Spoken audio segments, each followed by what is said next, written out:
Agatha Christie was an English writer known for her 66 detective novels and 14 short story collections revolving around fictional detectives, of which most famous being Miss Marple and Hercule Poirot. Christie has been called the Queen of Crime or the Queen of Mystery. She also wrote 6 novels under the pseudonym Mary Mousetrap. In 1971, she was made a Dame by Queen Elizabeth II for her contributions to literature. Guinness World Records lists Christie as the best-selling fiction writer of all time, her novels having sold more than 2 billion copies. And why not? Christie, in her works, weaves intricate webs of deception where every character is a suspect and every clue leads to a startling revelation. And now, on behalf of the principal and staff of Bombay Scottish School, Hawaii, I extend a very warm welcome to our esteemed judges for the day. Our first judge for the day is Ms. Shirley Padmanabhan. Ms. Shirley heads the Department of English at Sulochana Devi Singhania School and has over 22 years of teaching experience. Being an alumnus of the Royal Central School of Speech and Drama, London, and the recipient of the Best Teacher Coordinator Award at the first ever national finals of the annual Inter-School Drama Competition organized by the British Council and the Central School for Speech and Drama, London, she trains her students in speech and drama and is known to experiment with different styles of drama and plays. Her students have won 30 awards of excellence at UMI, which is a network of schools in India and Europe to promote intercultural learning. She's been the editor of the school magazine, The Solonian, for past 5 years. She loves to read the works of Leo Tolstoy, O. Henry, Thomas Hardy, and Jeffrey Archer. Being passionate about drama, she seamlessly brings about this form into her teaching as well. We heartily welcome you, Miss. Our next judge for the day is Miss Bharti Mishra.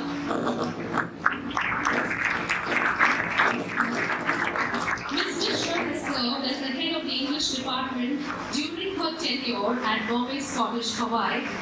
She is an English expert with rich experience of 30 years in a variety of educational boards like the IGCSE, CBSE and ICSE. She holds a postgraduate degree in English and trains her students with utmost passion. Welcome, Ms. Mishra. I'm sure today you will take a trip down memory lane. And now, without any further ado, let's get ready to unravel the tales of betrayal, revenge, and of course, murders. A journey where nothing is as it seems and everyone is a suspect. Coming up first is the Blue House.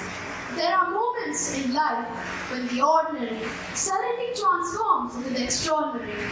One such moment was the encounter between Mr. Hercule Poirot, the world-renowned Belgian private detective, unsurpassed in his intelligence and understanding of the criminal mind, and Miss Leonard Doyle, the rich and successful socialite whose world is about to be turned upside down.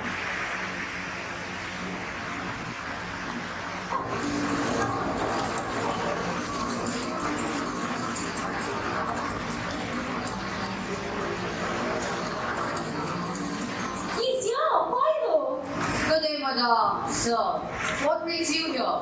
Good morning, Sir Poirot. We wanted your help. It's Jacqueline de Malifaux. She's followed us every step of our honeymoon. Honeymoon! Oh, congratulations to the newlyweds. Thank you, sir. She and I, we were engaged, you see. Has she made any specific threats? No, she doesn't say a thing. She only shows up, sits, and stares. Well, madame, sir, in that case, there is no case for me to accept. She has committed no crime. When I was with Jackie, I liked her. But then I met her. And I just couldn't imagine any other path but by her side. And luckily, she felt the same. So you broke your engagement. Does he have to spend the rest of his life with someone he doesn't love just to spare her feelings? It's love. There are no rules. Maybe she hasn't committed a crime just yet, but she will. I know Jackie. She was my best friend after all. Ah, well, madame, there is not much that I can do, since there is nothing to do. Mademoiselle, you have our newlyweds in the twist. Lynette has enough money to put you off to me. Okay. So, let me explain what happened. At the start, I didn't just what I could be near them. Then I got bored and let them see me. I saw her smile fade and lights crack across her forehead. Mademoiselle de Belancourt, you must give this up. What is done is done. He is now married and in love with his wife. Simon loves me! Only me, I know it.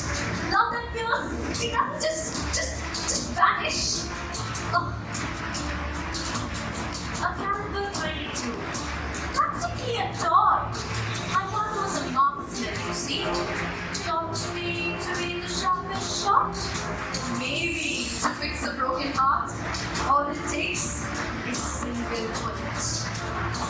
We all feel like that sometimes, but I warn, miss, do not let the evil grow in your heart.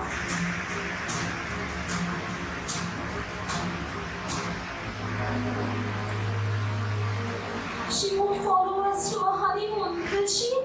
I assure you, she won't. There's no way she can.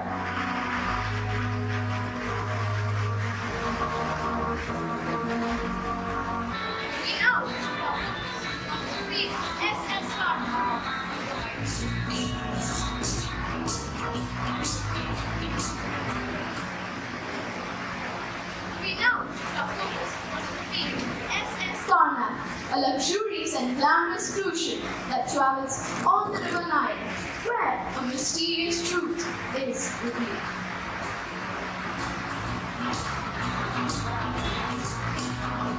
Wow, madame, you have this whole truth to yourself.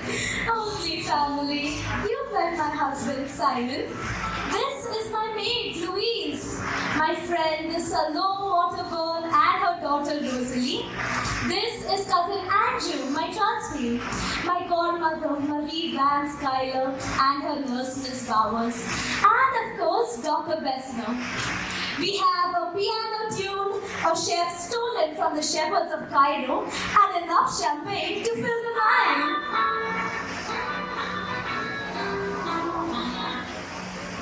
Monsieur Poirot, I'm quite certain I saw Jackie on board, and I know I'm not just being paranoid.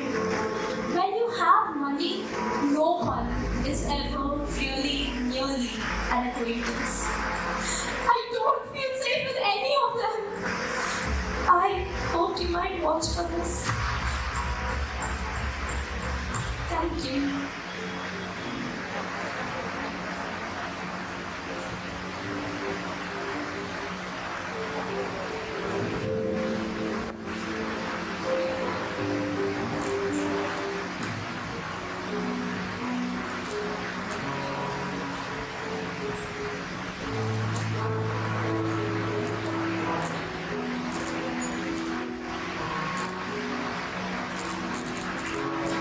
Andrew, what brings you here? It's only a few quick signatures. It's quite straightforward and won't take long. The scene on land concession, the obvious changes to your will, and the lease of the London property. I'm sorry, cousin. You know me. Never met a contract I couldn't find some corrections. I will have to look through this thoroughly before I sign. Simon, you may go to bed. This will take me some time. We can do this later too. Excuse me.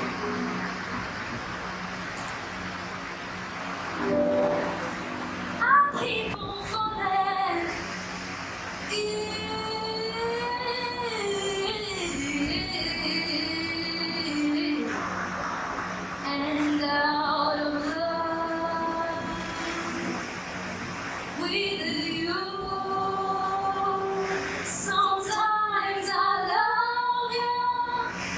Sometimes you make me blue. Sometimes I feel good. At times I feel used. Loving you, darling, makes me so confused.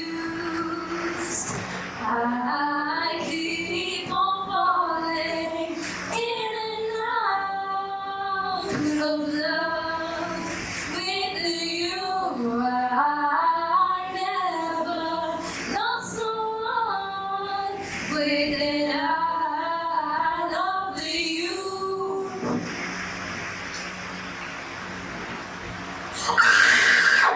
You bitch! You nothing there! You've been stalking us all along just because Simon doesn't love you. He loves me! Only me! Lilith, my love, please calm down. I'm the witch! You're the one who stole it from me! And you're as jealous that you're not the only one to go to cruise ship. My dear, don't get yourself so worked up. You'll only get yourself in. I simply wanted to change the scenery to my heartbroken heart. But alas, even that is far too much to ask for.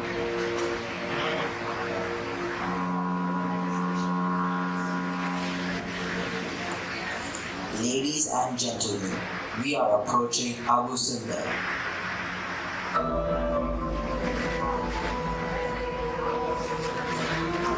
Don't fall behind, Louise. Traveling to Egypt was your idea for your own honeymoon after all. Here, did you know this temple was erected as a tomb and a place of worship for the Egyptian emperor Ramses II following his conquest of Nubia? Madam, look out! There was a balcony above the cliff, a worker's platform, but no sign of anyone. Where is Andrew?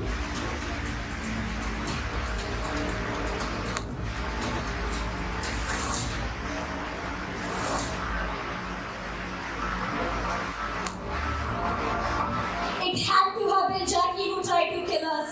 I want her off the ship. It couldn't have been her. The captain swore she never got off the ship. There's nothing we can do. I don't care! Just tell me what it takes to get her away from me. My dear, please calm down. Here, have some water. Dear, have you seen my scarf? No, Miss Mary. I'll be sure to look.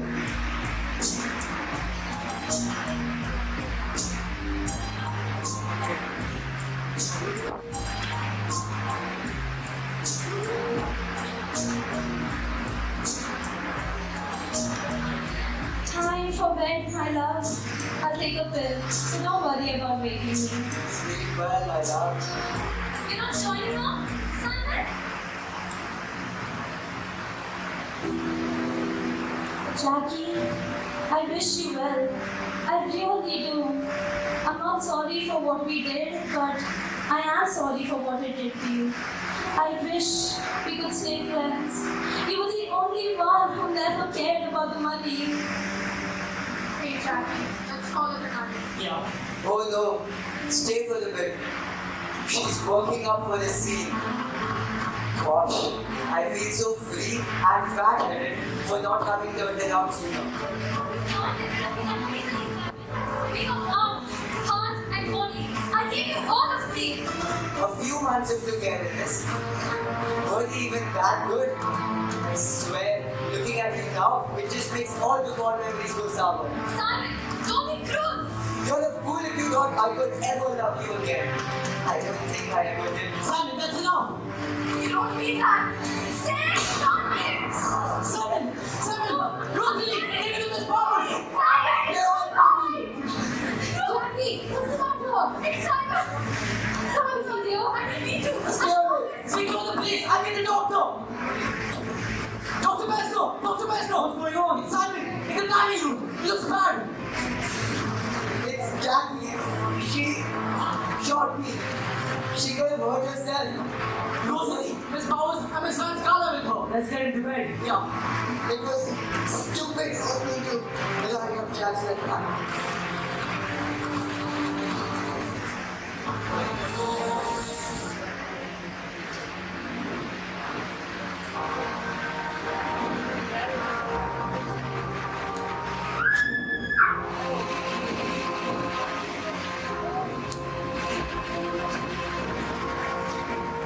I don't feel safe with any of them. I hope you might watch for us. Time of the death. About 6 hours ago, no evidence of struggle. She died in her sleep, gun held to the temple. Then scorch marks there. One bullet, small caliber, probably a 22. Practically a toy. Keeps the body in the whole story.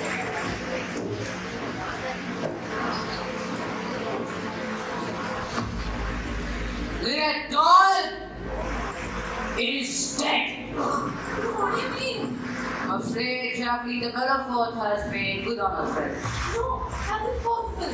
I was with her all night. Could she have left even for a moment? No, not a minute. So she could not have killed her. Just like she could not have pushed a boulder on the silent toy. What did you do after bringing her to Miss Powers? We came back here to pick up the gun and lock it away. I saw Jack taking it under the sofa, but when we came back, we couldn't find it. But it's a mysterious case of the vanishing pistol. Someone locates it in the moments between you bringing Mr. Doyle to the doctor and your return, and then uses it to commit the murder of Lynette Doyle. The ship should be docked and divers be sent to look for the missing pistol. Simon Doyle must be informed.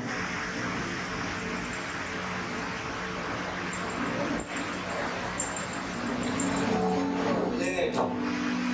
No. No. It was Jackie.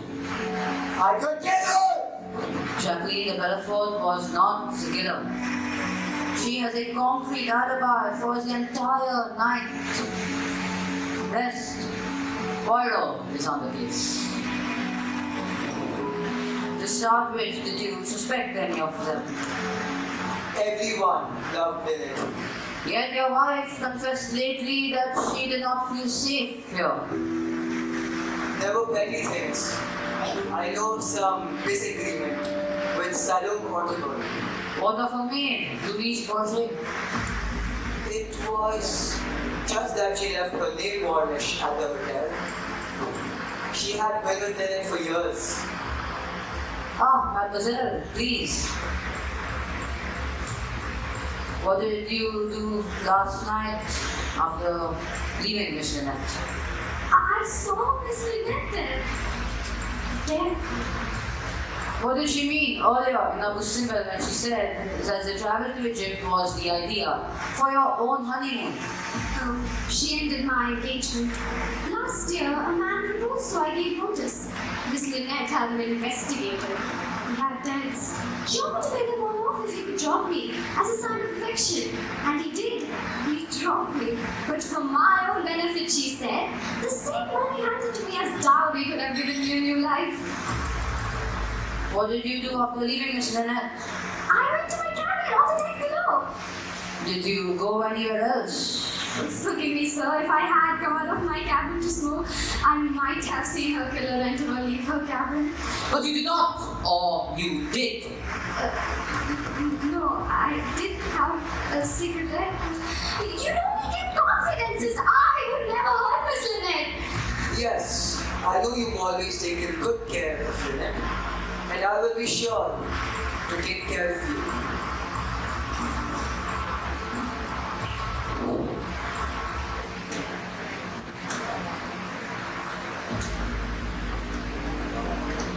I knew her since we were children. Were you aware of any grudges against the family? More than many, her father got rich. Many rich people poor. Didn't he continue the practice? Those contracts you wish to sign, they are very important, n'est-ce pas? Yes, with Lily gone, the estate will have to be withdrawn. May I see them? Forgive me, these are confidential. No matter. I believe they extend your stewardship of Madame Doyle's estate, despite her marriage. How did you know? You think I did know? Did you? I don't benefit a dime from a dead testimony. A godmother stands to inherit and a husband legally gets a rest. Perhaps the intention was not to inherit, but to conceal. You executed control over Madame Doyle's vast fortunes. It is not a concern. As long as there was no impropriety, you endeavored to obtain a signature through trickery, and you failed.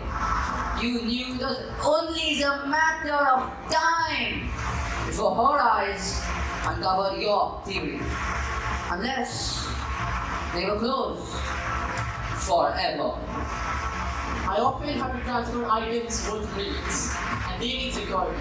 So if I wanted to kill her, I would have used this. Point 45. Yes. You may go.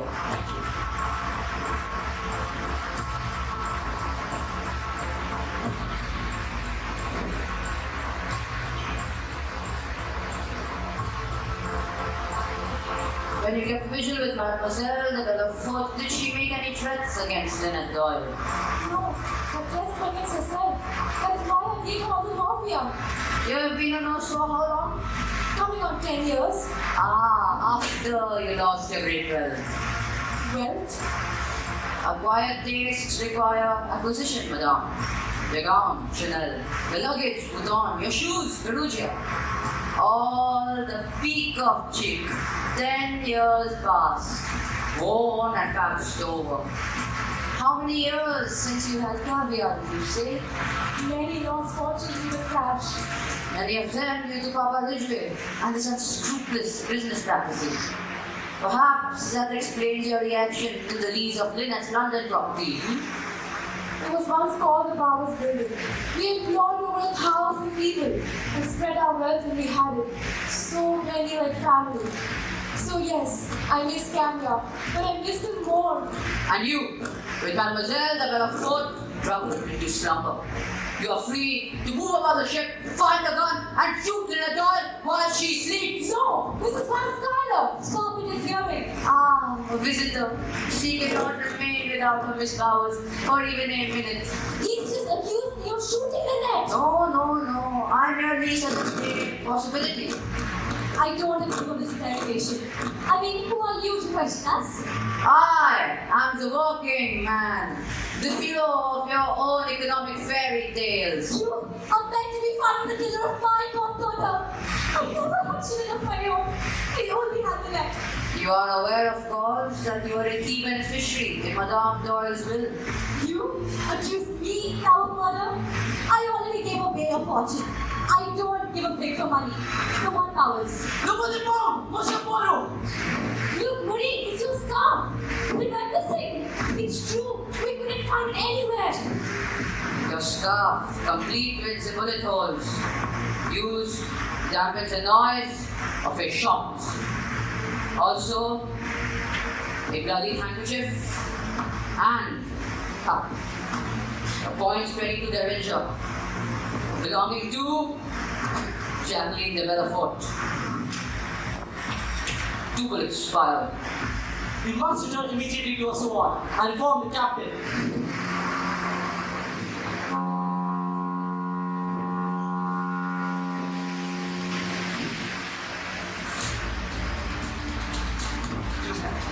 You knew Lynette Doyle before coming here, yes?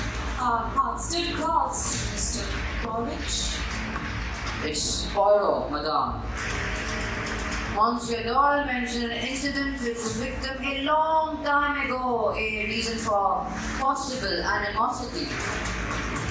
Outside, it was the summer of 24, before I was summoned.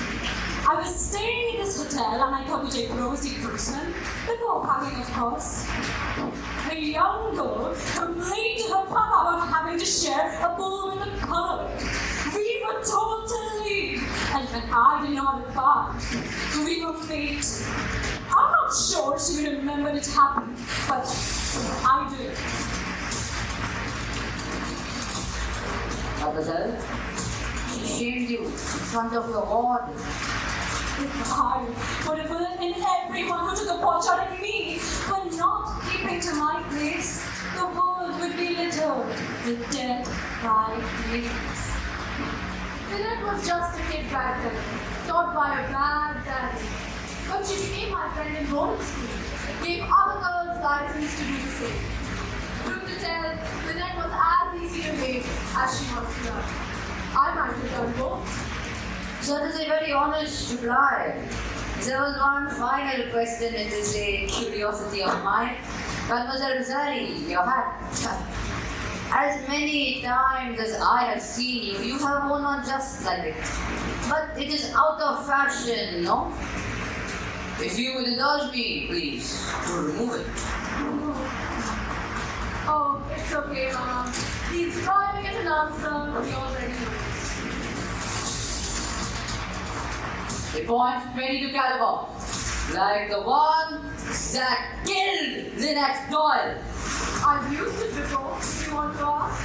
Twice in defense and once in anger. Last night was not that once. That is all, Monsieur. And now to employ the little grey cells and sit back and think, for the answer shall come from within. And I want that to explain everything. What's your point? It's Louis Borgia. I found her at the door of the cabin, stabbed to death, and there was this wad of money falling off my apron. Mon Dieu, summon Dr. Best now.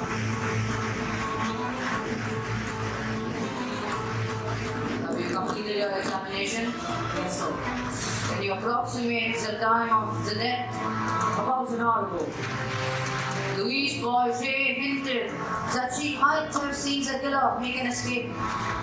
If indeed she had, she might have offered her silence for a sum of money, or blackmail.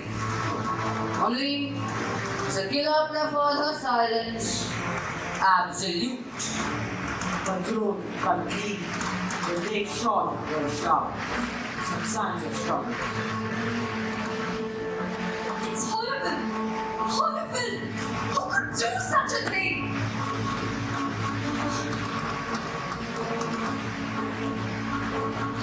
How long did you know Lynette Doyle, monsieur? Not too long. Jackie introduced us. And, well, I was beguiled at first glance. It grew to be more than that. I was in love. I know who killed Miss Louise Borgia. What? There's no need to shout. Tell us the whole story from the beginning. Well, you would agree that whoever killed Miss Louise Borgia would have also killed Lynette Doyle.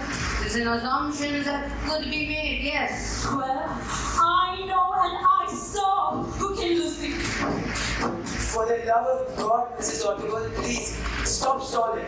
Yes, well, I was talking to this crewman and he was showing me this lovely silent as he was rounding a corner. I heard a scream come from Miss Borgia's cabin. The door creaked open and I saw and stepped out. It was someone.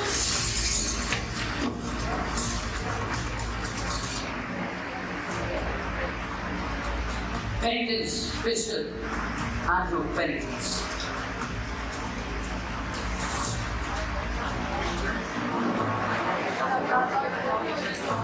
It was your gun that shot him. I was idiot! Molly, you saw me tell her! True, he was here. My gun was in my suitcase in my cabin and... Why would you leave your gun with a killer on board? Because we'd be at board by sunrise, and if a local police saw a man holding a gun when there has been a murder on board, they would shoot me before I even saw a news.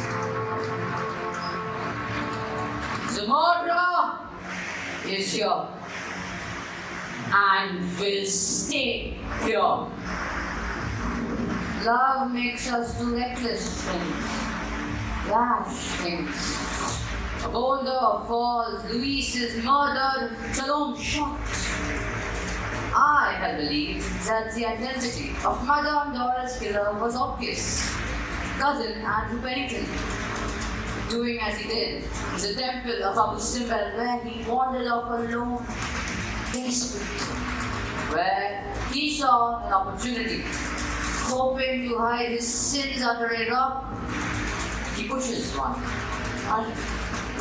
I don't know what I was thinking. I wasn't thinking. I just saw them below and thank God I missed. You all should know. I didn't kill her. I did not kill her. No, he did not. Lynette Doyle's murder was not a wild act. It was methodically planned. The details, the times, the bullets, the alibis, but executed by whom? By her husband, Simon Doyle! I mean, that's ludicrous. How could he? He was shot. Yes, he was shot. This we know for certain. But what we do not know for certain is when he was shot. Or what he did in the moments after he believed he had been. When I first spoke with him, Monsieur Doyle reported of some kind of scuffle with Louise over some nail polish left behind at the hotel. Now, Poirot knew that this did not line up, for I had observed a lone bottle of red nail varnish on Madame Doyle's dresser. Mademoiselle Rosalie, you saw a gun fired. You saw Simon Doyle collapse. A blood soap, or should I say a nail polish soap handkerchief to his leg. At which point you left him, busy with Jackie and finding the doctor. This gives the murderer but moments alone. Moments are all he needs. He picks up the pistol, runs to his wife's cabin, and shoots her through the temple. There were scorch marks on Lynette Doyle's boots. The missing scarf would have eliminated them, but does not use a harm. Does instead use her to muffle the noise of another shot. He returns here to retrieve the scarf which she had previously hidden, then takes the gun one more time and fires it into his own leg. He then presses a handkerchief to the real wound on his leg, writhing in genuine agony, ready for the arrival of Dr. Bessner, but not before tying up the handkerchief, the scarf and the gun and throwing it into the waters of the Nile after replacing one bullet into the gun, so that if it is found, we could count not 3, but the 2 bullets we believed had been fired. Have you gone mad?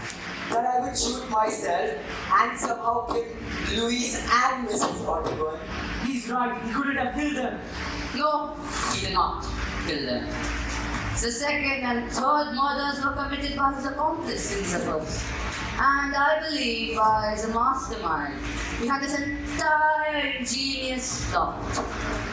Jacqueline de Belafort!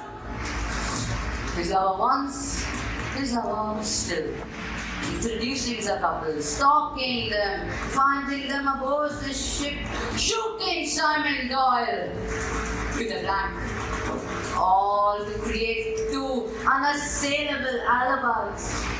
The grieving husband is left to inherit his wife's fortune, and in time, marry the woman he loves. Has always loved. When I asked Louise Bourget if she had seen anything, she gave me a very curious answer. She said, if I had come outside my cabin, I might have seen the killer. Not yes, not no, but a very threat to Lynette's killer who was present in the room. Simon Doyle, who then assured her that she would be taken care of. Indeed, she was. As soon as he was able to, Simon no doubt sent a message to Jacqueline, warning her of the danger.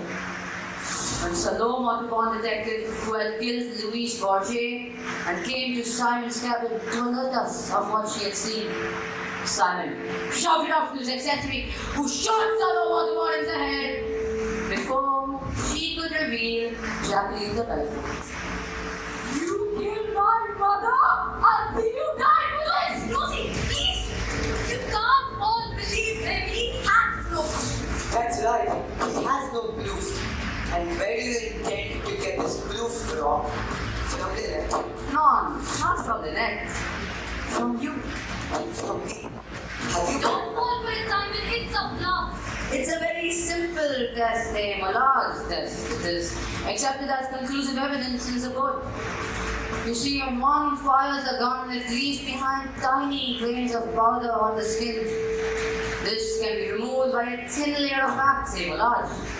This can be placed as a bullet, which can be placed back to the gun, and is therefore conclusive. There is no pain involved, just warmth.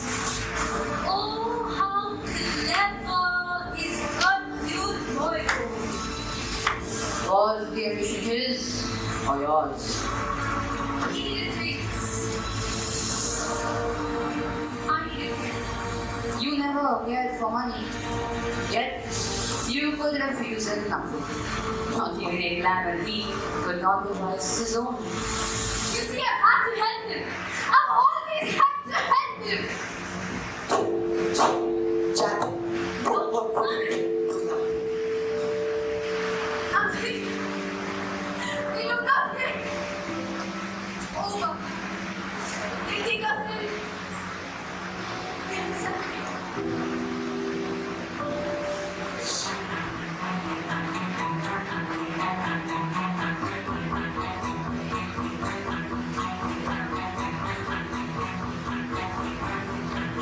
I love you.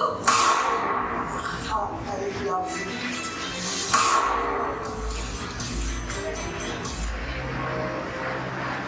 Love is an intoxicating elixir. It compels the heart to the most daring extremes.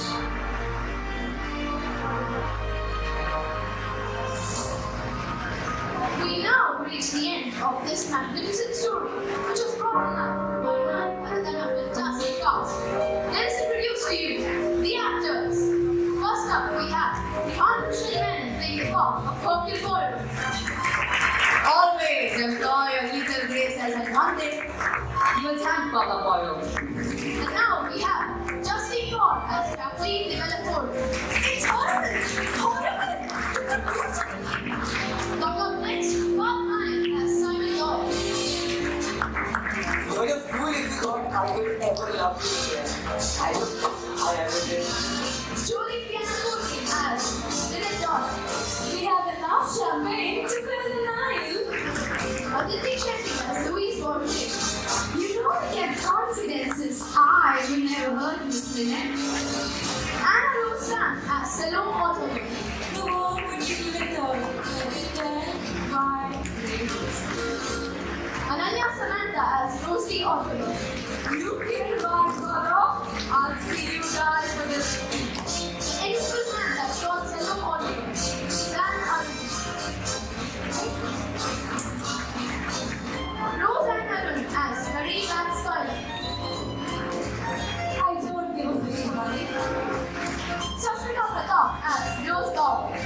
Yes, I miss caviar, but I miss you more. Anush Bhattacharya as Andrew Pennington. I did not kill her!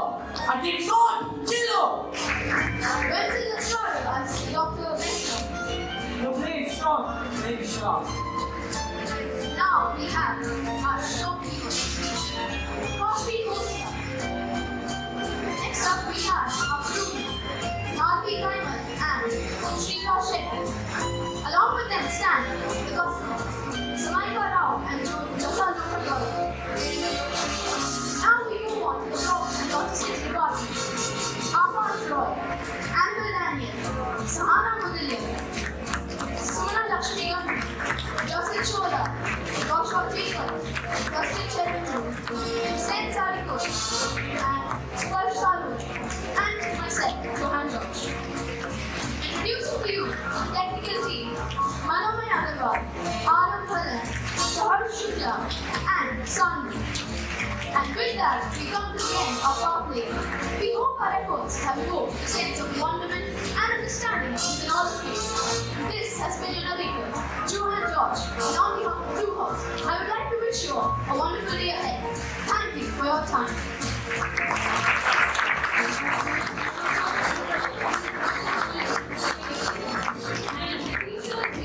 Is working, toiling day in and day out. Miss Lakshmi Sengupta.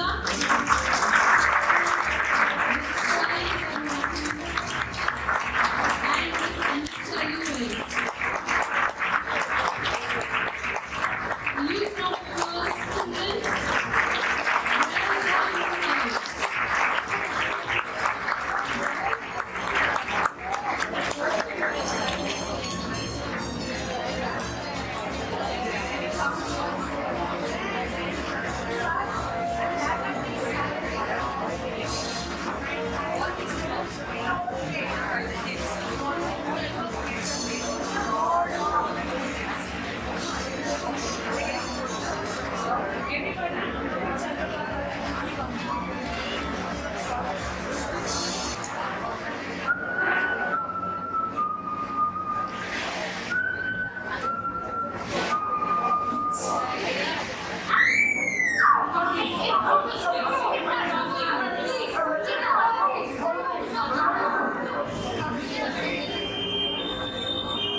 and according to Scotland Yard, the crime took place at 24 Cover Street, Hallowe'en. The murdered woman was a Mrs. Maureen Nile. In connection with the murder, the police are anxious to interview a man seen in the vicinity wearing a dark overcoat, light scarf, and a soft felt hat. Motorists are warned against icebound roads. The heavy snow is expected to continue, and throughout the country there will be a certain freeze. Molly! Molly! Oh, there you are. Where have you been? Oh, I had to go to the village for some stuff. The snow is coming thick. We need to keep the central heating registered. I so want everything to go well. First impressions are so important. You've got all the troops worked out. Yes, but what have you done to the signboard? The signboard? What? It looks good to me. Don't you see? You've left out the S. It's Monkswell and no Monkwell. Good Lord, so I did. But it doesn't really matter, does it? Monkwell is a very good name. Molly, I wonder what all these guests will be like. I don't really care what they're like till they pay 7 guineas every week.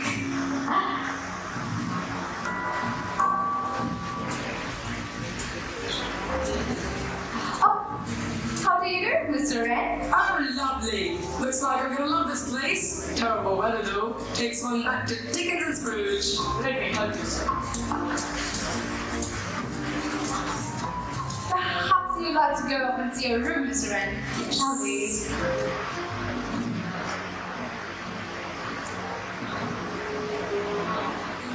This is Monkswell Manor, I presume. Mrs. Boyle.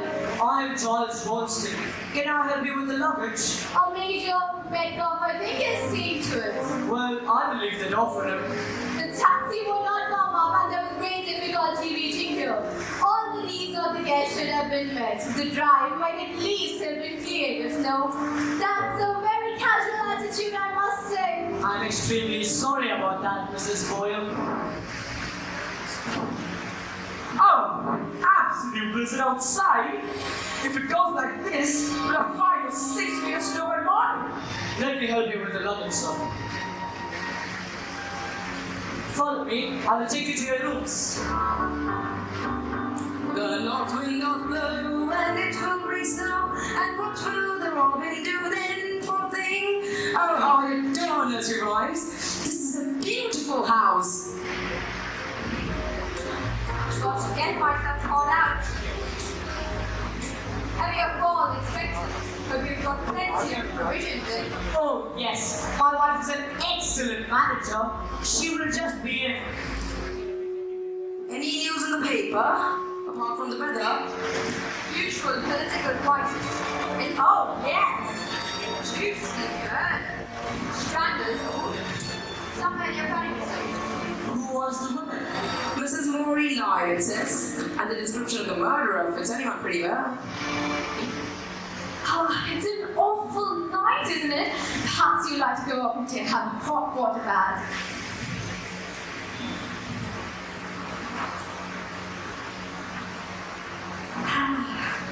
Mr. Wren is very sweet. Well, Metcalf is manageable. Miss Taster is rather weird. And that female, Mrs. Boyle, incorrigible. Oh, who could that be? Probably the Culver Street murderer.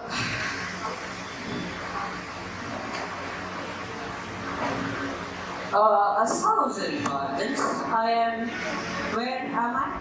This Monkswell Manor guest house, sir. Well, what an answer to my plan. A guest house? And a charming hostess. I was thinking to myself that maybe I would please to say. And then I see before me iron gates, a nation, high and great.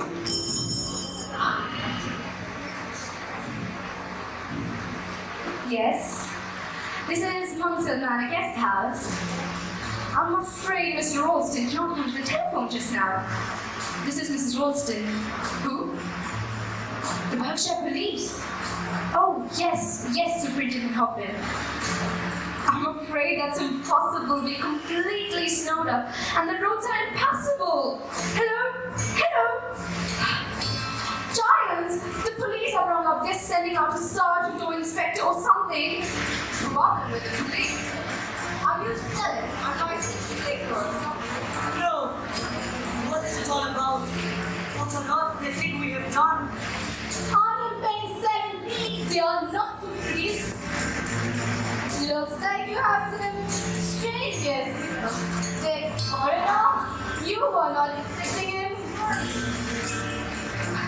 Mrs. Boyle, to turn away a bona fide traveller is against the law. Perhaps you should know that since you were a magistrate and everything has been rather difficult since morning because of the snow. Snow, you see, it makes everything difficult or it makes everything easy.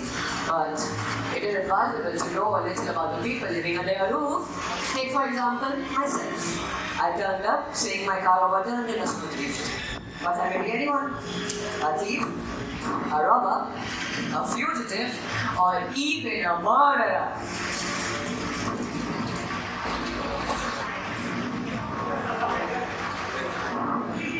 Are you Mr. Ralston? Yes. This is Detective Sergeant Trotter, Berkshire Police. Can I come in? Yes. Thank you. Who is it now? Another guest? Why did you send for the police, Mr. Ralston? I did not. Who's that man? You look not that man. You call me a sergeant. You're too young. I'm not quite as young as I look, madam. Do you want to see as a look, sir? Oh, I really have to know this city. It'll save time if all of us are here. Sergeant, do hurry to tell us what you've done. Done? Oh, nothing of that sort. It is more a matter of police protection. Understand? Police protection? Yes, it relates to the death of a Mrs. Maureen Nile of 24 Culver Street, who was murdered yesterday. You may have later heard about the case. I would like to know if you were in any way acquainted with Miss Nile. No, we've never heard of her. You may have her as Miss Nile. That wasn't her real name. She had a police record and her fingerprints were on file, so we were able to identify her without difficulty. Her real name was Maureen Stanning, and her husband was a farmer, John Stanning, who resided at Longridge Farm, not very far from here. Longridge Farm? Wasn't it where those children? How many children? That's right, the Corrigans and the Longridge Farm case. The boys and the girl. Brought to the court in need of care and protection. We found them both at Longridge Farm with a standing gun. But one of the children later died as a result of criminal neglect persistent the case made quite a sensation at the time. They were sentenced to imprisonment when Stanning died in prison. Mrs. Stanning, on the other hand, served her sentence. You didn't lose. Yesterday, she was found strangled. And that is why Superintendent Hoffman, upon receiving this information in Scotland Yard, thought it imperative for me to come here and find out if anyone here has any connection with the case or if you hear about the case. Sergeant, is there anything that you haven't told us yet? Yes, Mrs. Ralston, at the crime scene, we retrieved her notebook with 2 addresses on it. One was 24 Culver Street, and the other, Oxford Manor. Below the 2 addresses was written 3 blind mice, and on the dead woman's body, a paper which said, "This is the first." And below that, a drawing of 3 little mice and a bar of music. The music was the tune of the nursery rhyme. You must know how it goes. Oh, yes. 3 blind mice, 3 blind mice. See how they run. Oh, yes. So, Sergeant, there were 3 children and one of them died. Yes, the youngest, a boy of 11. So, what happened to the other 2? The girl was adopted by someone, but we haven't been able to trace her whereabouts. The elder boy would now be about 23 years of age, deserted from the army and has not been heard of since. And according to the army psychologist, he was definitely a schizophrenic. A bit queer in the head, you see. Sergeant, do they think it was he who killed Mrs. Larkin? I mean, Mrs. Stanley? Yes. And that he's a crazy homicidal maniac. He's trying to get here and kill us. Why? That is what I have to find out from you. Now, tell me, have any of you never had any connections with the Longridge farm case? This is ridiculous! We only arrived yesterday. Nothing to do with this case. You all had planned to come here well in advance, though, isn't it? Palavicini, my cara maternal is totally. Let's see. Whatever. I just want to know who among you here has some connection with that business at Longridge Farm. Anyone? You're not being very sensible right now. One of you is in danger. Deadly danger. And I need to know which one that is. Alright. What? I'll ask you one by one. Let's start off with you, sir, since you seem to have an idea more or less by accident. Palavicini. But I know nothing, for I'm a stranger in this country. I know nothing of these local affairs of bygone years. I see. This is... I concentrated politics. What a thought without such dismissive business. I see.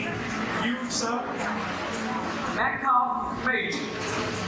Read about the case in the papers at that time. I was stationed at Edinburgh then. No personal knowledge. I see. And you? Christopher Wren. I was a mere child at the time. I don't remember hearing about this. Miss... Shakespeare. Leslie Shakespeare. I have never heard of Longridge Farm and I know nothing about it. That's all you have to say? Any of you? Well, if one of you gets murdered, you will have yourself to blame. Now then, Mr. Rose, we can have a look around the house. Yes, Sergeant, follow me.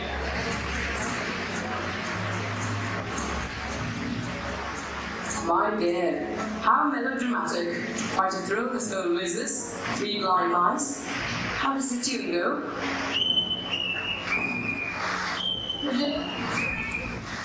Don't you like it? But it's the signature tune. The signature of the murderer. Just fancy what a kick he must be getting out of it. Melodramatic rubbish. I don't word of it. Just wait, Mrs. Boyle, till I creep up behind you and you feel my hands in your throat. All right, Christopher. Damn it, you! It's not a joke. A singularly ill-mannered and neurotic young man. But I think you were actually one of the magistrates on the bench at that time. In fact, you were responsible for sending those pretty children to Longridge Farm. Really, Major Metcalf? I can hardly be held responsible. We had reports from the welfare workers. The farm people seemed very nice and were most anxious to have those children. It seemed most satisfactory. Eggs and fresh milk and a healthy outdoor snack. Kicks, blows, starvation, and a thoroughly vicious couple. But how was I to know? They were very civilly spoken. I was right. It was you. You must all excuse me, but indeed I find all of these still most amusing. Where did I leave my pen? Perhaps in that pen.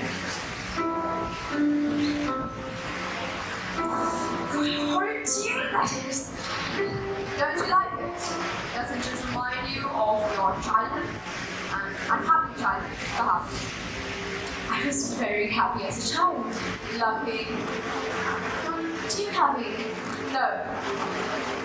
Oh, sorry. But that was a long time ago. People get over things.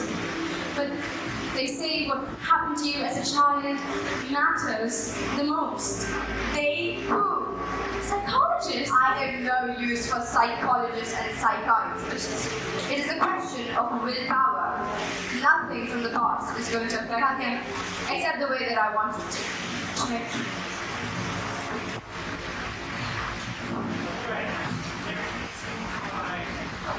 Upstairs and round, nothing suspicious as of yet. I think I will make my report to Superintendent Tom. What you got a phone? Major Metcalf tried just after you came in, and the lines are down. What? How? It was all right earlier. Superintendent Hoffman got through just fine. I wonder. Cut. But Sergeant, who could possibly cut it? Mr. Ralston, how much do you know about these people staying in your home? Well, Sergeant, nothing much, really. But, Sergeant, even if this crazy killer is trying to get here and kill us, or one of us, he can't. We're completely snowed up and no one can get here. Unless he's already here. Mrs. Ralston, all of these people got here yesterday evening, a few hours after the murder of Mrs. Stanley. That is plenty of time to get here. But Sergeant, they had all booked beforehand. Mr. Ralston, these crimes were planned. Crimes! There's only one crime in the corner street. You're saying there'll be more here. That will happen here? No. But that it will be attempted? Yes. For now, it is this telephone wire that worries me the most. Mr. Ralston, is there an extension? Yes, I think upstairs. Will you go and check it?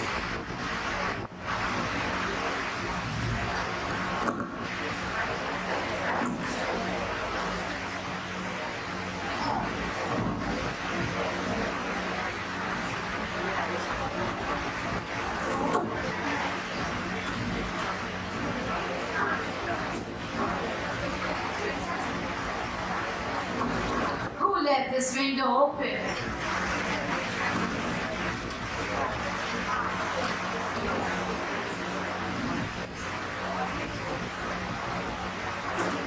Understand from external facts and being, you have to study the sites of activities of the plant. Imagine, for instance, that you are in a room, just late in the afternoon. A door opens softly behind you. Who's that?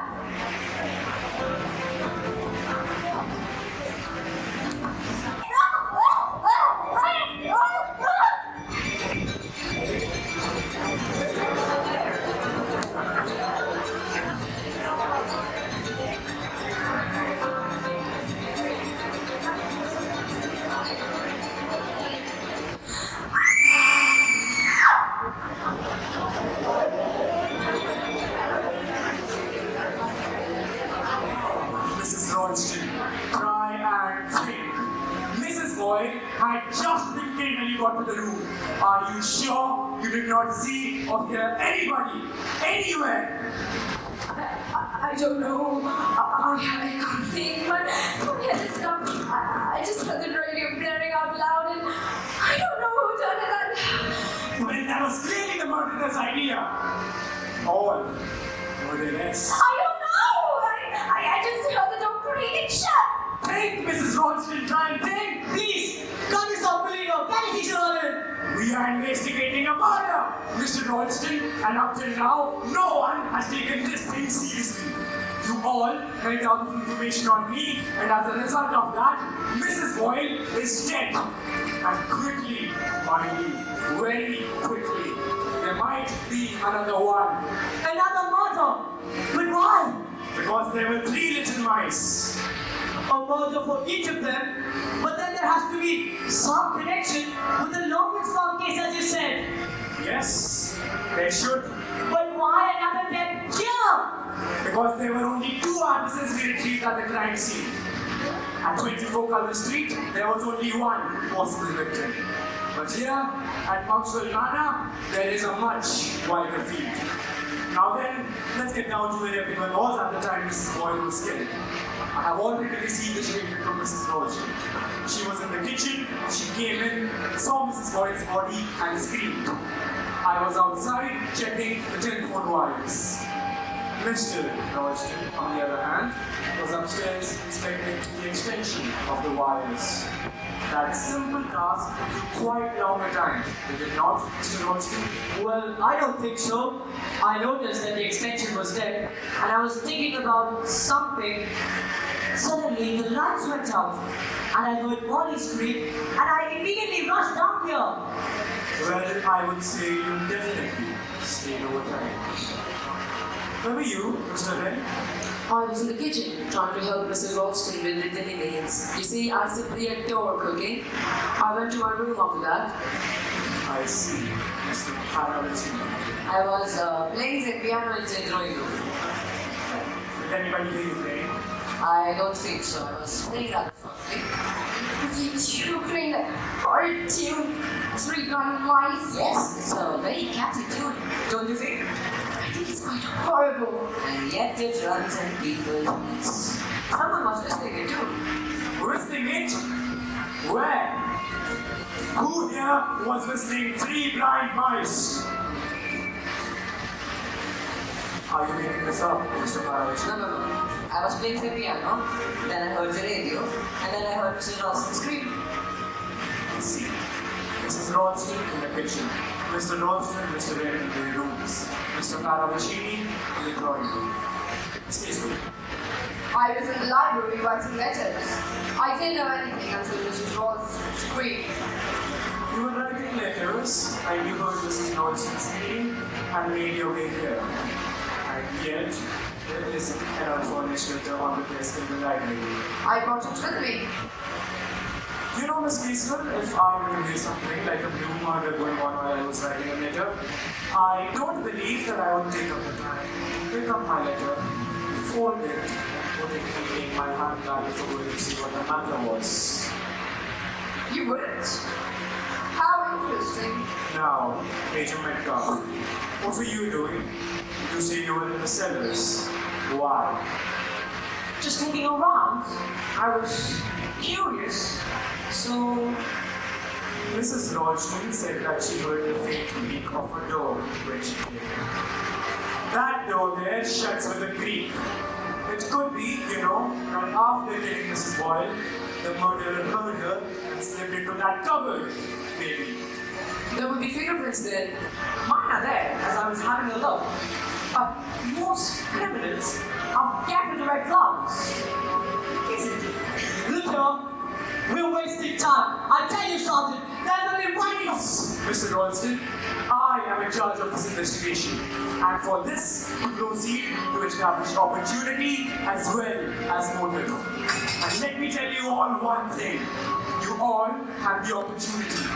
The vital fact of the matter is that each one of you was alone at the time Mrs. Boyle was killed. But Sergeant, you speak as if all of us are under suspicion. That's absurd. Mr. Ralston, in a murder case, everything is under suspicion. But you know who killed the woman in the Culver Street. You think it's the youngest of those 3 children at the farm. A mentally abnormal young man who's now 23 years of age. And there's only one person who fed the bill. No, it's not true. You're all against me. You're going to frame me for murder. It's persecution. No, we don't frame people. And moreover, to arrest someone, I've got to have evidence. And as of now, I have none. Sergeant Daughter, can I speak to you for a minute? Certainly, Mrs. Ralston. Perhaps everyone else could wait in the dining room.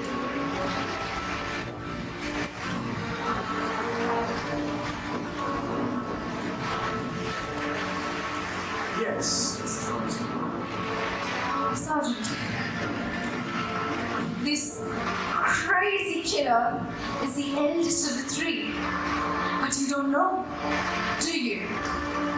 All we know so far is that the woman who joined her husband in starving Lucian has been killed, and the woman magistrate responsible for placing them there has also been killed. But I presume no one knew about her involvement in the verdict. She didn't can order up too. Mrs. Ralston, right now I'm going by probability. Mental instability, childish mentality, desertion from the army and the army psychologist's report. Christopher fits in all of these probabilities. But there could be other possibilities too. Hadn't those children relations at all? The mother passed away soon after they were taken away from her. But what about the father? He was an army sergeant serving abroad. If he's alive right now, he's probably shot from the army. We don't have any concrete information though. But you don't know where he may be at the moment. And if the son is mentally unstable, the father too must have been unstable. And if he came home to find his wife dead, and his children had to go through some terrible experiences, and none of them even died, wouldn't he go off his head and want revenge? Yes, that is quite possible. So the murderer may be middle-aged or even old. When I said the police had rung up, Major Metcalf turned frightfully upset. I saw his face. So not only Christopher, but Major Metcalf too is a suspect. Mr. Paramachini did drop the poker when I said the police had rung up. Mrs. Ralston, let me tell you, I have had all the possibilities in mind ever since the beginning. There was a sister too, you remember? It could have been a female who killed Mrs. Lyle. If you remember, the muffler pulled up and the man's soft felt hat pulled down. Miss Fraser. She's a bit too old for that part. There is a wide field, you see. Take yourself, for instance. You would be about the right age. And there's your husband. What? That's ridiculous! Certainly not. You two have been married for how long? A year. And you met where? At a dance in London. We were at a party. And you met his people? He hasn't got any people. They're all dead. All dead. You are only telling me what he has told you. There are hardly any backgrounds nowadays, and young people settle their own affairs. You've been married to him for nearly a year, and yet you know barely anything about him. That's not true. I know everything about him. I know what sort of person he is, and he's certainly not a crazy homicidal maniac. Besides, he wasn't even in London yesterday when the murder took place. Where was he then? Yeah? No, he went to cross-country to a sale to buy wine netting. And he brought it? Oh no, he couldn't find them of the right kind. I tell you, Giles wasn't in London. Just a minute, Mrs. Ralston. You're only 30 miles from London. That's an hour by train and a little longer by car. This is your husband's overcoat? Oh yes.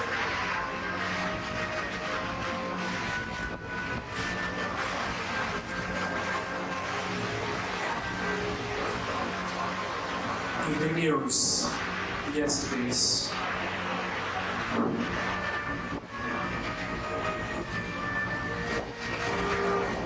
Molly, where is he, the sergeant? Oh, Christie, startled me. The sergeant went out. If only I could get away from all of this. Is there a place to hide? They're all so frightfully against me. They're going to say that I committed these murders. Listen, Christopher, you can't go on running away from things like this your entire life. But Sergeant Trotter thinks I'm guilty. No, he doesn't. He just puts things in your head, things that aren't true. I don't believe it. What won't you believe? Evening paper, found in Giles' pocket, but he wasn't even in London yesterday. Well, if he was here all day, then... No, he went across country to sail to buy wine netting, but couldn't find them of the right kind. But that's all right. Perhaps he was in London after all. Then why wouldn't he tell me? He certainly did not know about the murder. Or did he? Good Lord, Molly. mister. The sergeant doesn't think I don't know what the sergeant thinks. He makes you think things about people. You ask yourself questions and you get you down. Am I interrupting? No, we were just talking.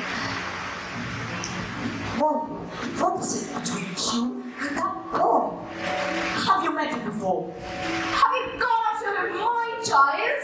What on earth do you mean? You said you hadn't gone to London for weeks. If that is so,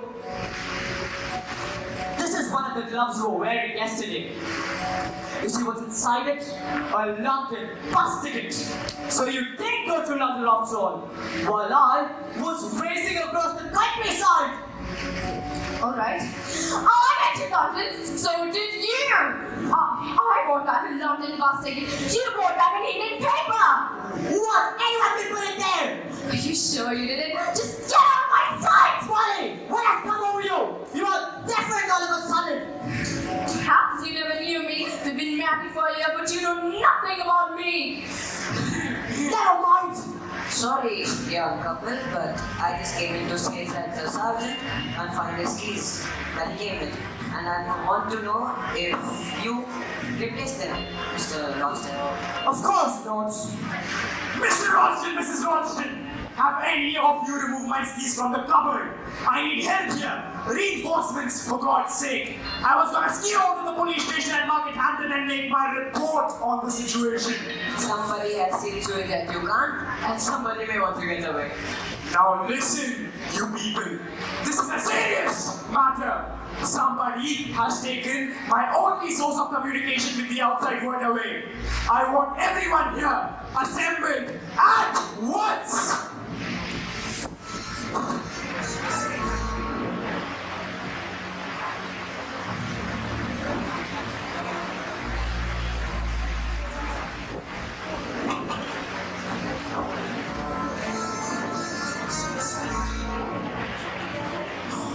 Alright. 3 blind mice. 2 cancelled out and 1 still left to get to it. There are 6 of you listening to me right now. 1 of you is the murderer. I don't know who, but I shall find out. And another one of you is the killer's prospective victim. And nobody who has killed twice will hesitate to kill a third time. And I don't know which one of you is it that actually needs protection. So come on now, anybody here who has anything, however slight, to reproach themselves for in that bygone business, had better come out with it right now.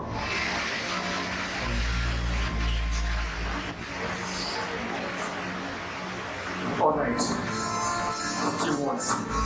I'll get the killer. And I'll tell you another thing. He's enjoying this a great deal. Is it possible to prove to the sergeant that I am not a homicidal maniac? Assume I will say, Don't! but such a happy little tune, don't you think? Just for a child alone. Some of them never grow up. I need to go dinner for tickets. Oh, please! What did you say to the lady that got her upset? Oh, just say it's a little fun. You know, I've been doing a little wondering about you lately. About that car of yours. How did it manage to overturn in the snowdrift so conveniently? Inconveniently, you mean, Sergeant? Usually I was on my way to see an old friend, not very far from here. What is the name and address of this friend? Now really, Sergeant, does that matter now? I mean, it has nothing to do with the predicament, has it? We policemen always like to have the fullest of information. Now, tell me, where were you coming from last night? London. Let's hotel to be specific. And what exactly is your business or profession? Is the inquisition over for the moment? For the moment, yes. Just a minute, please. Perhaps you would like to sit down. You might have heard some of the questions I was asking Hallowe'en Party. What is it you want to know? Full name and address. Leslie Margaret Catherine Caswell, Villa Mariposa, Pondio, Margaret. No other English address? No. how long have you been staying in this Castle? A week. And where have you been staying since your arrival? At the Ledbury Hotel, Knightsbridge.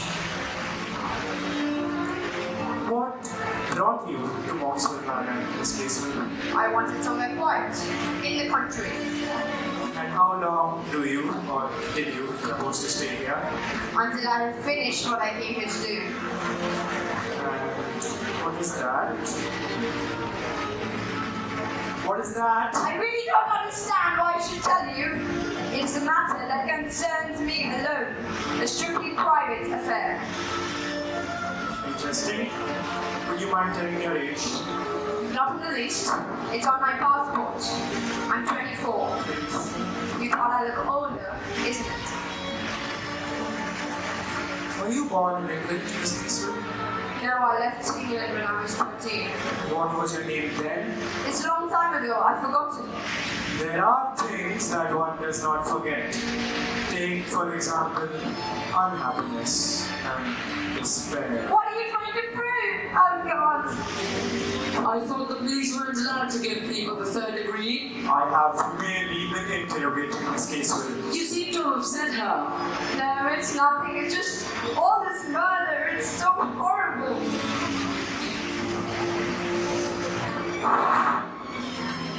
It's impossible! I can't believe it. Debbie, looks like you've seen a ghost. I have seen something I ought to have seen before.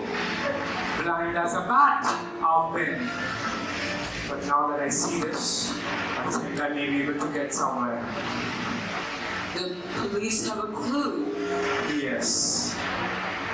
Hear everybody? Yeah, the police have a clue! A clue! Clue, clue, clue.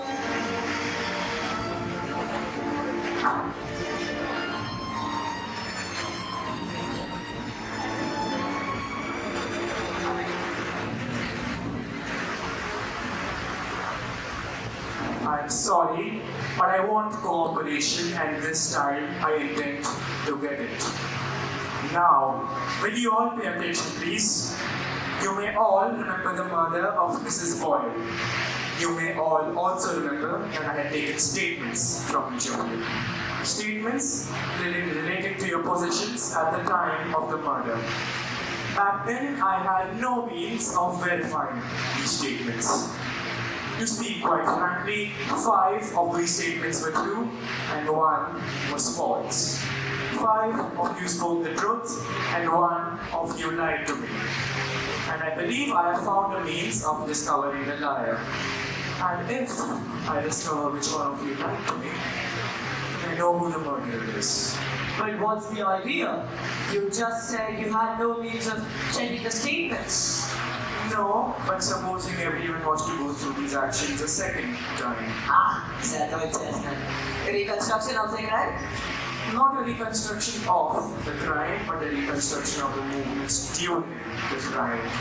And what do you expect to know from that? Sergeant, you want a repeat performance? Yes, Mr. Ralston, I do. It's a trap! I know it is. Count me out. I'm busy in the kitchen. I can't count anybody out. One might almost believe you all are guilty by the looks of you. Okay, Sergeant, we will do whatever you say. We will all cooperate. Do you have anything to say, Mr. Paravicini? Then I shall return to the piano. Just a minute, please. Mrs. Ralston, do you play the piano? Yes. And you know the tune of Three Blind Mice? We all know it. Then I suppose you could go and pick on the piano. But Sergeant, I assume that we were each to repeat to our former roles. The same actions will be performed, but not necessarily by the same people. I don't see the point. There is a point. It is a means of checking up on the original statements.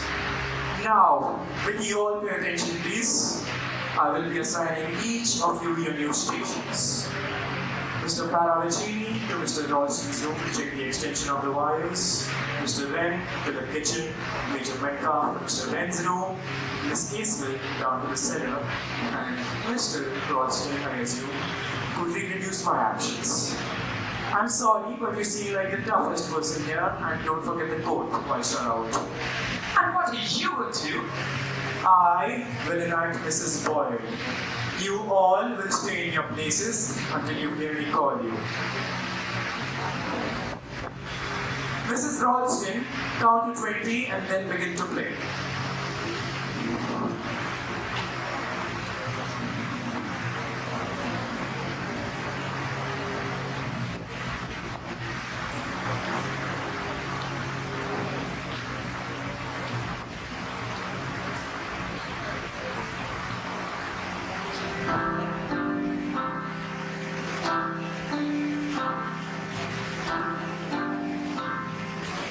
Mrs. Ralston! Mrs. Ralston! What is it? Looking quite pleased with yourself. Have you got what you wanted? I have got exactly what I wanted. You know who the murderer is. Yes, I know. Which one of them? You ought to know, Mrs. Ralston. I. You've been extraordinarily foolish, you know. You've run a very good chance of being killed by holding out on me. And as a result of that, you've been in serious danger more than once. I don't understand what you mean. Come now, Mrs. Ralston. We policemen aren't quite so dumb as you think. All along, I've realized that you had first-hand knowledge of the Longledge Farm affair. You knew Mrs. Boyle was the magistrate concerned, and in fact, you knew all about it. Why didn't you speak up and say so? I wanted to forget. Just forget. Your maiden name was Wedding? Miss Wedding? You taught at the school where those children went, isn't it? Yes. And it's true, isn't it, that Jimmy, the child who died, managed to get a letter posted to you. A letter that begged for help from his kind, young teacher. Yet, you never answered that letter. I couldn't. I never got it. You just didn't bother. That's not true. I was ill. I went down to pneumonia that very day, and the letter was put aside with others, and it was weeks after that I found it. Then the child was dead. Dead. Waiting for me to do something, hoping, gradually losing hope. Oh, it's stress. If only if I had known, only if I hadn't been ill, it's haunted me ever since. It's monstrous. Such things should ever happen. Yes, it is monstrous. The police didn't carry revolvers. The police don't, Mrs. Ralston. I'm not a policeman.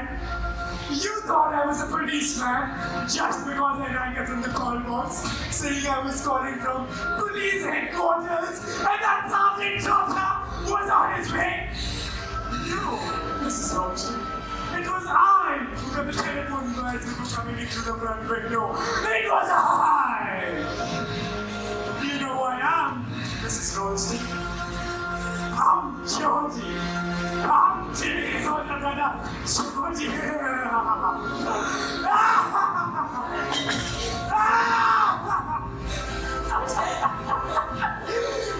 Oh, you said it on screen, Mrs. Ralston.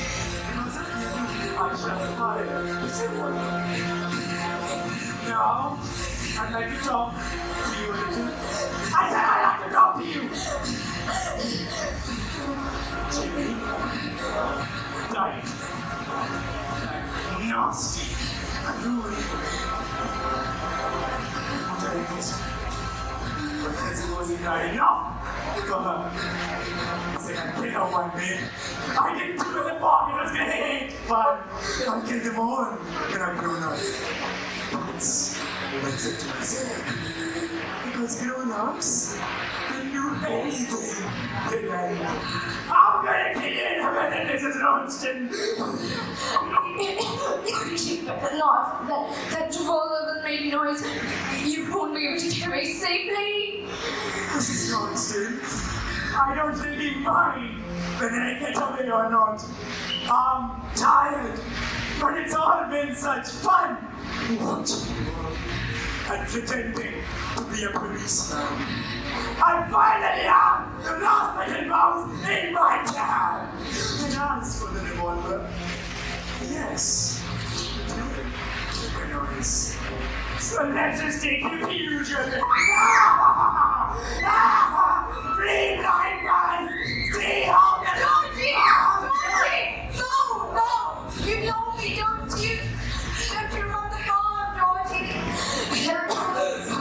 That Halloween pig, the rainbow chases across the field, and the dogs. Yes, spotted flame. Yes, Kathy. You remember me now, don't you? Kathy, it is you. What are you doing here? I came to England to find you. I didn't recognize you until you twirled your hair, the way you always used to do. Yes, you always did it. Georgie, come with me. You're coming with me. But, where are you going? It's all right, Georgie. I'm taking you somewhere that look after you. See that you won't do any more harm.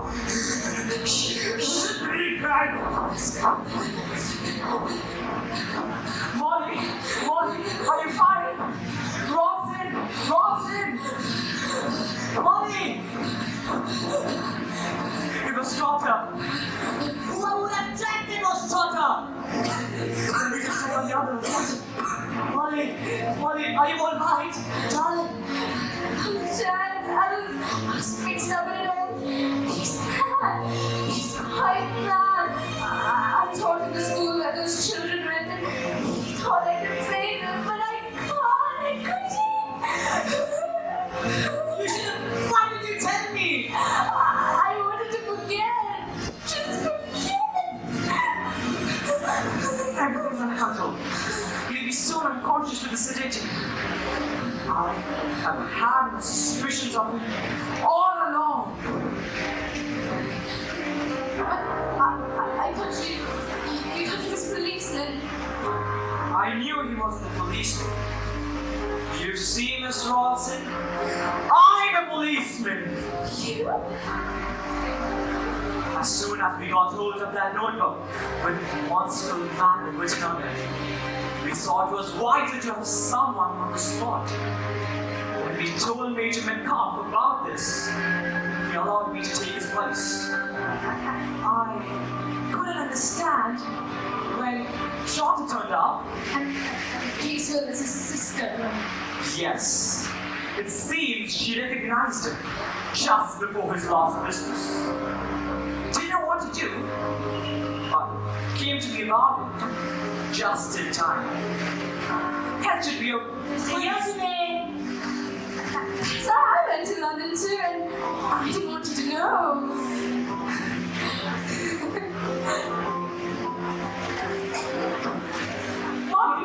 Molly, there's a terrible smell of wine coming from the kitchen. Oh, my pie!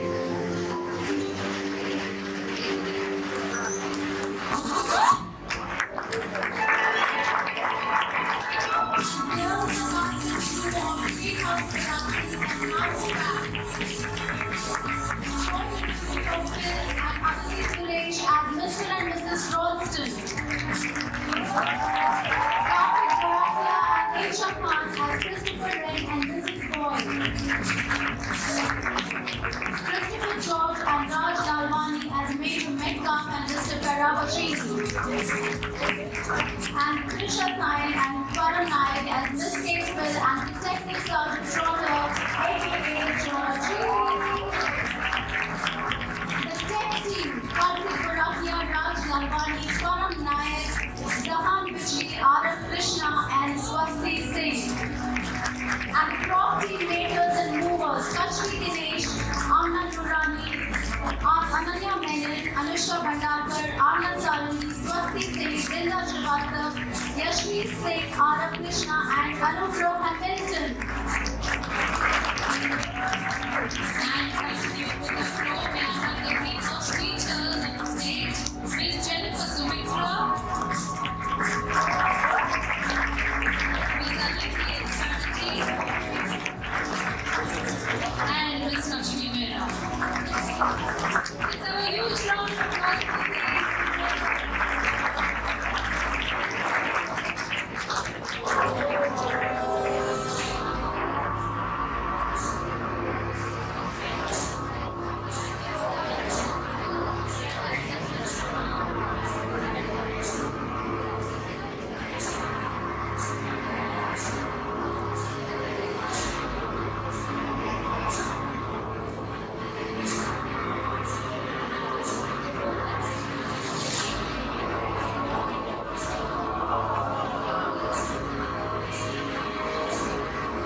the dim-lit halls where whispers play, at Woodley Common on Halloween display. Masks conceal the secrets they impart, a dance of shadows in every heart. We welcome you to the Halloween Party at Miss Rowena Drake's house at Apple Trees.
Aren't you the lady who writes detective books?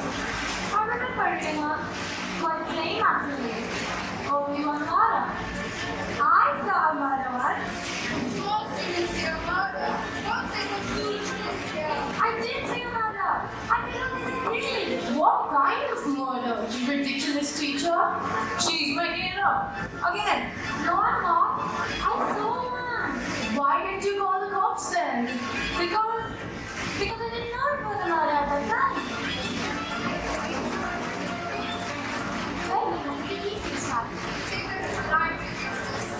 Lovely red apples. But what have apples got to do with Halloween? Apples are associated with happy souls and are set for all evil spirits. Evil spirits? Halloween was said to be the night when evil spirits were at their most powerful and witches were said to consult the devil. Come, let's join the devil.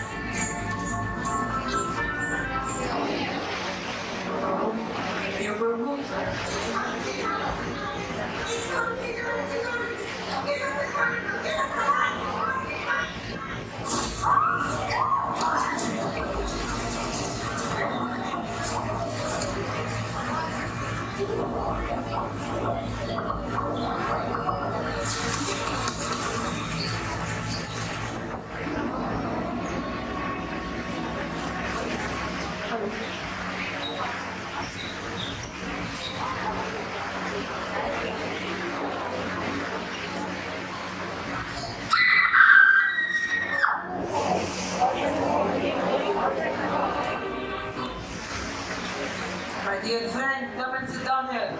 Sit down and tell me. It all began with the Halloween party at Woodley Common, where I went to visit a friend. It all began with the apples falling in a tub. Everyone went home after the snapshot, and that's when they couldn't find her. I do. A girl called Joyce. We found her in the library on the first floor. That's when they'd been robbing for apples. What had happened? Someone shot at her and hit her until she drowned in looking for the photo. Anything else? She said that she'd seen her mother once, but nobody seemed to believe her. Do you really think this girl had seen a murder? Or did she barely believe she had seen one? The first, I think. That's the only way her death makes sense. It was a murder committed with no time to lose, and struck as soon as humanly possible. Let me try to get in touch with a very old friend of mine, Superintendent Spence at Woodley Common. He might be of assistance to us.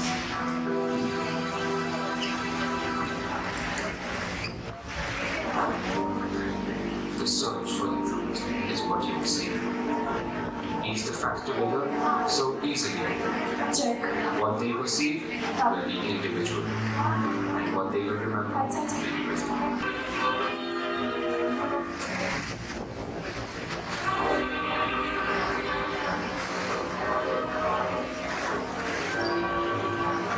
God bless my soul. It can't be. But it is. Hercule Poirot has already. What did you hear? What has brought me to many places. Well, I want some help. I don't know much, but I can open my sister Agatha for this. Elsewhere? Come in.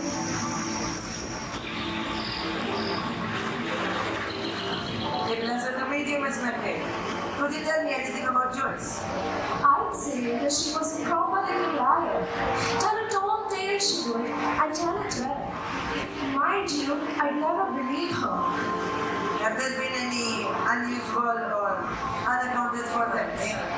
Mrs. Logan's mine, Leslie Ferrier, and The one down the street. yes, Janet White. All right, thank you. I think I'll leave for now.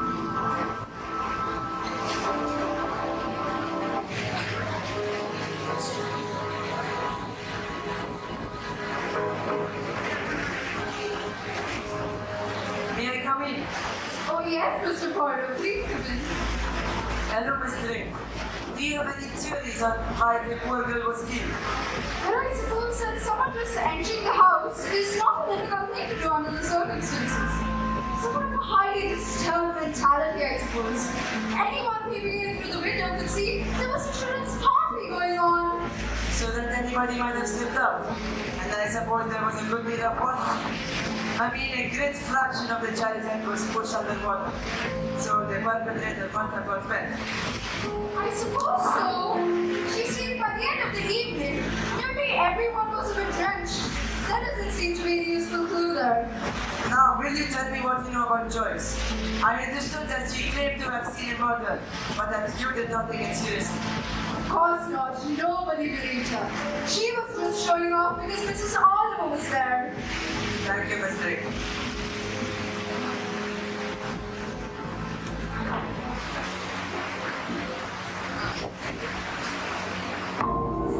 Mrs. Robbins, Joyce's mother.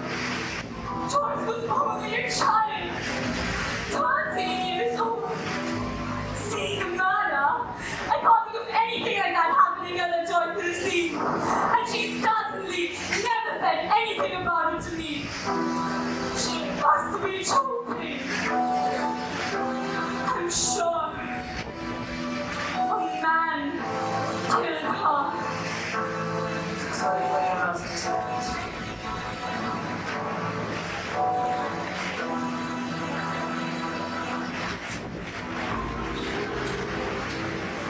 I was certain. You were at the party, correct? That is correct. And what happened? The various events happened already arranged. In the end, we all had a snap back. And it was too hot in me. So I went out into the hallway. It was there. As I was standing there, then I saw Mrs. Drake coming out of the elevator on the first floor landing. She was holding a large vase of flowers in she and she was looking towards a door leading to the library. Then she made a sudden movement, as if something startled her so much that she lost hold of the vase, and water poured all over her. It crashed down into the hall below and broke into smithereens. What do you think happened to startle her so? I believe she may have seen something. No, rather someone she did not expect to see. Did you see anyone? No, I didn't.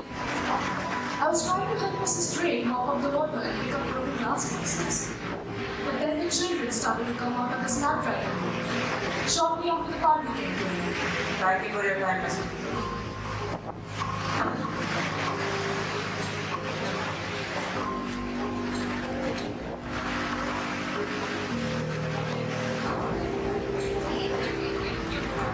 I'm Dr. Ferguson, Joyce's doctor. She was quite a healthy child, nothing too peculiar out of the way. Nobody came from her death, and nobody hated her. The reason is in the killer's heart. Among those present was a murderer.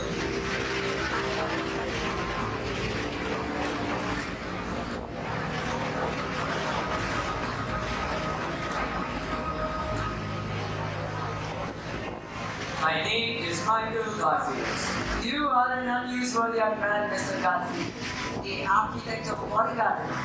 You made it, I think, for a Miss Llewellyn Smythe, no longer alive anymore. Did you by any chance know the child Joyce? Oh, yes, but I'm not too particularly fond of children. Mostly they bore me. Joyce bored me. When she talked about herself. Hello, Mr. Garfield. Hello, Mr. Borrow. I'm Miranda. Children got us out. Mommy sent me to get you. They come to tea with us. I'm so sorry for being late. I will join you soon. I will take your leave. How do you know Mr. Garfield? I've met him many times in the Quarry Garden. One of my favorite books. Nobody knows where I am to see, but I go there. I see trees, watch things. I like that, watching things happen. You watch people. Sometimes, but they aren't many people who come there. Was Joyce a friend? Yes, she is. She was a good friend. We used to tell each other all our secrets. All right, dear. Thank you. I'll join you soon.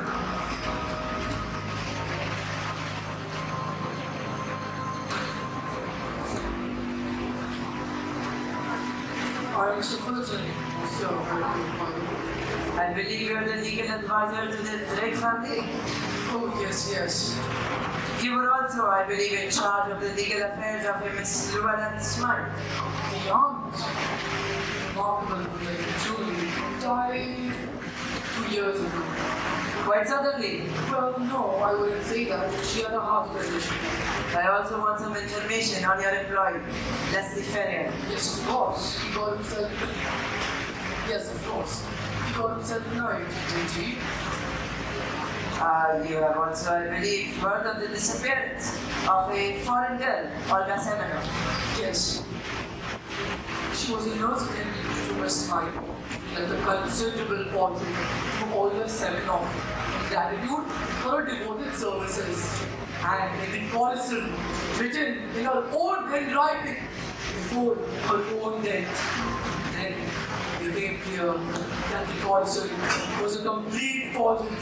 Olga had copied her employer's handwriting. Proceedings were about to begin. It seems Olga lost her girl. Thank you, Mr. Fuller.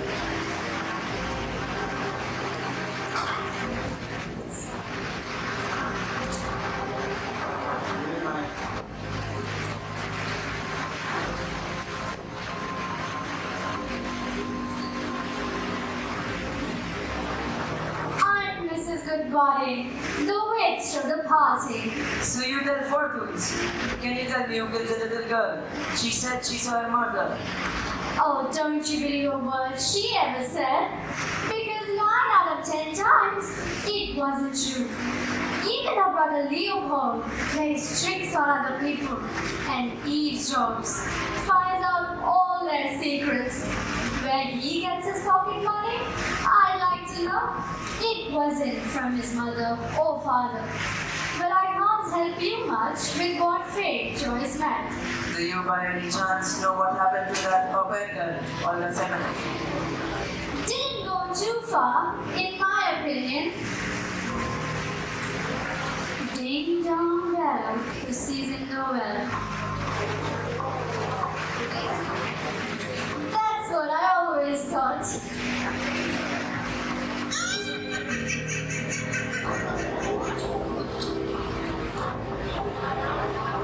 I got to know that Mrs. Knight did make a corset to her will, leaving all her money with the au pair girl. This corset was placed in a book kept in the library. Mrs. Lehman, a witness and signatory, told me so. The other one was James Jenkins. Later, Later, out of curiosity, Mrs. Lehman took it out, read it, and kept it back.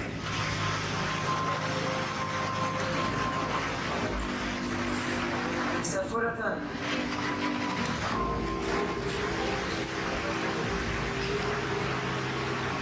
Thank you, Mr. Fullerton.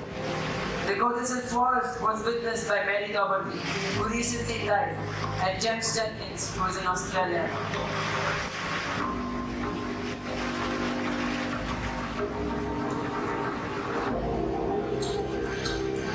You haven't heard, have you? You thought he's dead. He was only your child too. We ought to have told you then. I was told that Leopold had been very flush of money lately. Somebody must have been paying to keep him silent. Miss Hamlin, I know the killer of Joyce Reynolds. I believe you know it too. Water. As soon as you heard, you knew. As soon as I heard, I knew.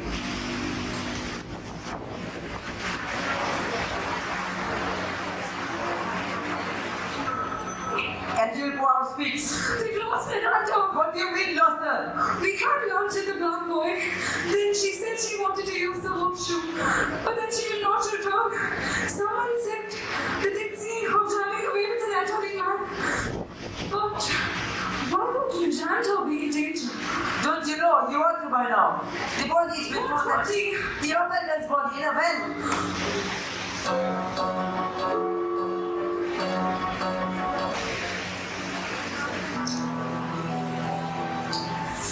It's beautiful.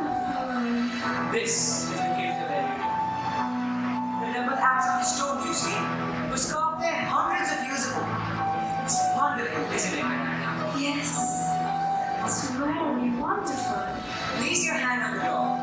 And now we will drink to the past and the future. Oh, how lovely. Hold the golden cup while I pour into it the wine of sacrifice. Smells of peaches. It's a beautiful color. Raise the cup to your lips. Drink.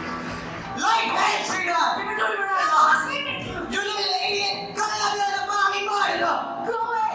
It's got nothing to do with this. Come away from Miranda. That man's a dangerous lunatic. No! The police have been looking for you, Michael. They found the Lord's body in the house, and they found your knife. Give it up, copy it. They've already captured your partner in crimes. Let it alive for my finger sacrifice. My child shall live and dwell among the gods. Accept my sacrifice!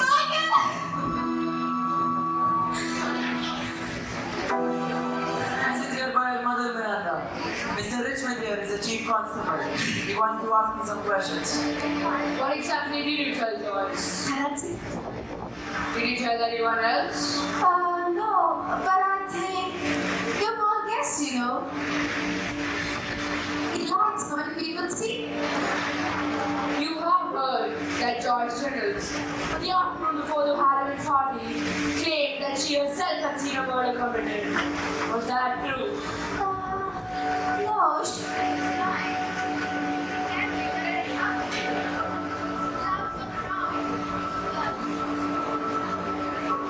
Will you tell us now just what did you see? in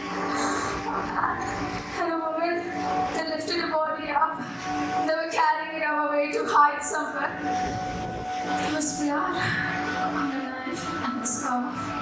Did you tell your mother? No. Next day, nobody said it was an accident, so I forgot about it. I never thought about it until Until what? it was happening all over again. They were talking about an island, a Greek island. She said something, all signed up.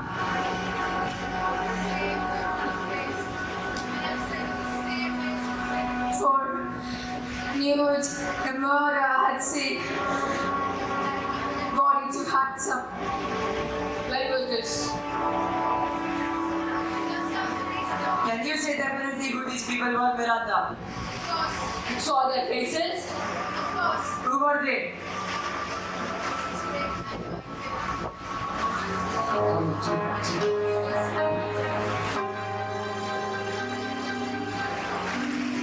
I've got you here at last. I need to know all about everything. What on earth made you think about Joanna, Jake? Being mixed up in a murder? Got a vital clue. What vital clue?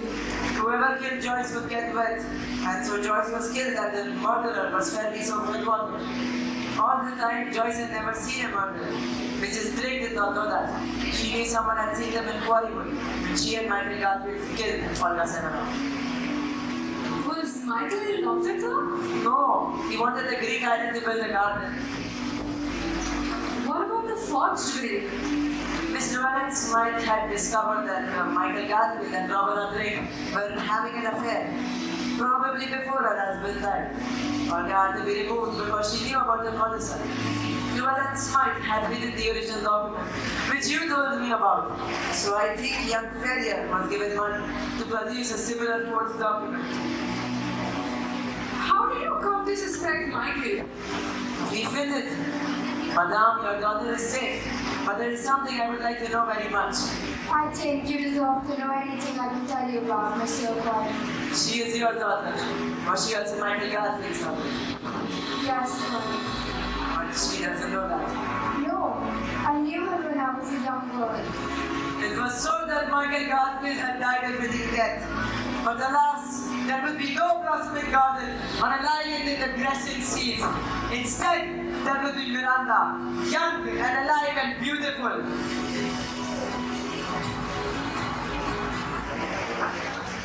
Let's have it for the red house.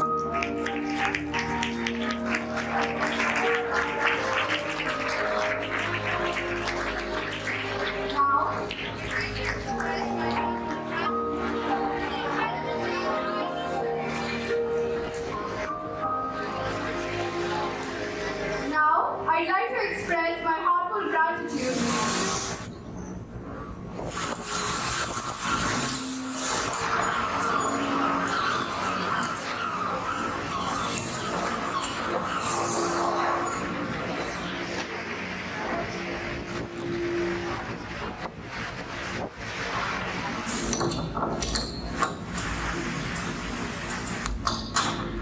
A lot's here. Good evening, Fred. Is that the boat? Yes. Oh dear, already? So much to do and I don't know where to start. And we still have not had our host and hostess. I don't get these rich rooms. A real lot there. The one who builds this one just spent a wicked lot of money in it. And then gets tired of it and invites a whole bunch of real people without himself being present here. So, this is it. How perfectly lovely. Mr. Paulus, when can we meet our host and hostess? Mr. Owen, unfortunately today, is unable to get until tomorrow. He's just given us a set of instructions about how we were supposed to serve your food and coffee. Oh, I'm the servant secretary. I expect you know that. No, Miss. Sir, Clayton. Yes, Miss Clayton. We don't know anything. Just the list of ladies and gentlemen and which rooms you were to have. Oh, so then you was the staff out here? Just me and Roman, Miss. Oh, okay. And you would be Mr. It's from South Africa. I think my name should be Yes, sir. All right, will you please take our luggage to our respective rooms? Yes, Mr. Fred, just let me on. Going these days on the soldier island, I suppose. That's the idea. I wonder how many are there? 10? Yes, 10 there are. Just like the old nursery rhyme, 10 little soldier boys. Ladies and gentlemen, Philip Brown, Emily John MacArthur, Edward Armstrong, Daniel Boyle, Lawrence Rodriguez, Anthony Lawson, Thomas and Ethel Rogers, and Dora Baker. Each one of you is tainted by the sin of murder. Know this. The fruit is no longer yours to command. So, to Ireland, the very island of sacred judgment now is the decider of your sins. Do you have anything to say in your defense?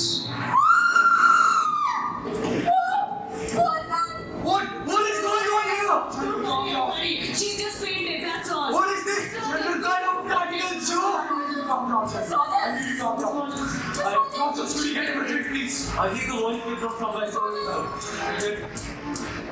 Here it is, a gramophone. The record is titled Swan Song. A disgraceful and heartless prank, I suppose. A very bad one indeed. So you think it's a joke? Do you? What else could it be? At the moment, I don't think I'm prepared to give an opinion. Doctor, Thank you. look here. There's one thing I've forgotten. Who the devil turned this thing on and set it going? I agree with Mr. Marston. I believe we must go into this. Put yourselves together and tell me. Did I say it? No, it was that voice, that awful voice, which sounded like a judgment. Your Prince Brandy.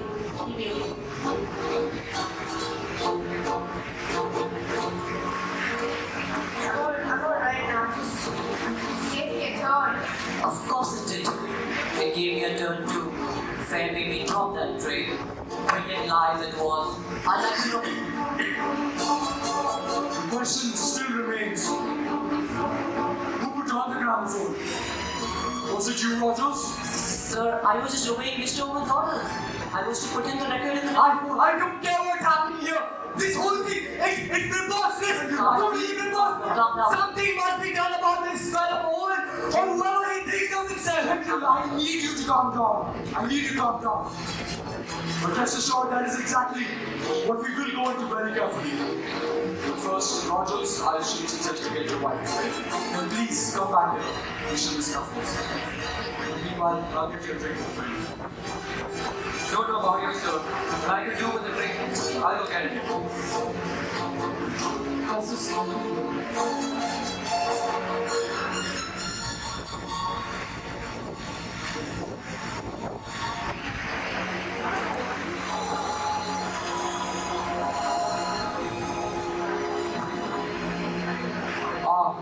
Now then, Rogers. Let's get to the bottom of this. Who is this, Mr. Owen? Sir, I only know as much as you. I've never seen him. So my wife and I, we've been just here for under a week. We were engaged by letter to an agency. Oh yes, the Legend Agency in Plymouth. I haven't kept the letter engaging us. Plymouth, you say? Okay, go ahead. What happened next? Nothing, sir. We got orders by letter again to prepare the rooms for a house party. And then yesterday, we got another letter from Mr. Owen. It said that he and Mrs. Owen were detained and to do the best we could.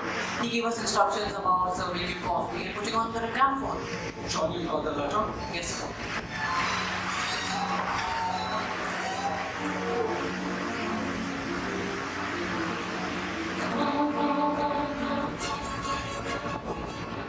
Anybody else any letters? Lots of fancy Christian names, hasn't he? Buick, Norman, Owen. What a mouthful. I think there is some confusion here. But I should suggest that we pool all the information we have about this Mr. Owen so as to get a clearer picture of what exactly is happening. This Anybody? is peculiar. I have received a letter Yeah, I see that. with unclear suggestion, possibly from an Ogden or an Oliver, but no Owen. I received a letter from an agency of mine saying that I was to work temporarily for Miss Owen on Soldier Island. Another agency, another mysterious letter. Got a while for now. Surprised me at the time. Had an idea. The old boss had gone for order. So told me to roll up with it. I was called it professionally. Only a colleague of mine was mentioned. I too got a letter. It was a very strange letter. Mentioned a few pals of mine who were to be here today. Hope they'll excuse an informal invitation. Haven't got the letter, I'm afraid. That's alright, my friend. Invitations, mention of mutual friends. I fell for it alright. Unfortunately, I've thrown up the lesson. I think we all fell for it long run. This is all very well, in fact. However, I do have one minor question. The gramophone that spoke, that accused us all of murder, mentioned all of our names, but failed to mention a Mr. Davis. Rather mentioned a Mr. Bloor. Care to explain yourself, Mr. Davis? Okay. You're right. I'm not Davis. I'm Bloor. William Henry Bloor. And how exactly are we supposed to believe you? Not only did you write us about your name, but also that you're from South Africa, which I'm sure is as well, Mr. Bloor. Well, first things first, I'm an ex-CIA man. I run a detective agency back in Plymouth. The same Owen, or whoever he is, he put me up to the job. I was supposed to come here and pose as a guest at this party. Alright. So, now we got spies at this party. Wonderful. As far as my letter is concerned, I received it from an old friend of mine, Lady Constance Pelmington. Said she'd be here, but she isn't. Quite strange, you might say. Although, I have noticed one thing. In each of your letters, he has signed with slightly different surnames. You are Owen. I'm Owen. But what strikes me is the similarity. Mind you, the uncanny similarity between Owen and Owen. Yes. Man, I don't like this stupid business. Who is this Mr. Owen? Beats me. That's why I care enough. For all I can do is drink, eat, sleep, and pay for this cursed Owen to come. So right now, let's all drink and forget about this madness.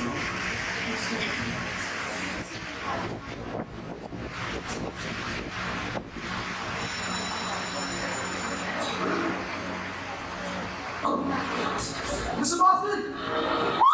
Mr. Boston, are you alright? Is he dead, Doctor? Did he commit suicide? Trust me, I'm a doctor, and he did not see the suicidal type. The master did something in his drink.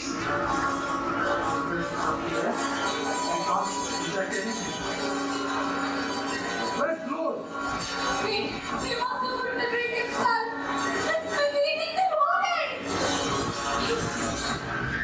I'm afraid we cannot look into this yet at the moment.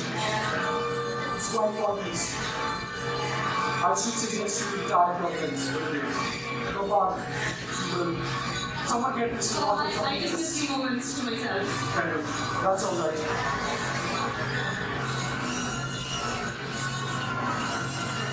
Day of November last, you were guilty of the murder of Lucy Combs due to your reckless driving.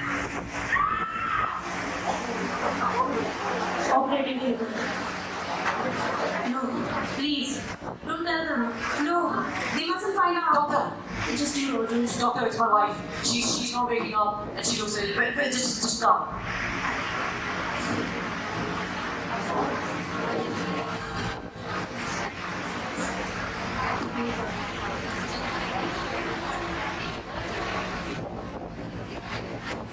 Good morning, Jack. Good morning, Justice. Good morning.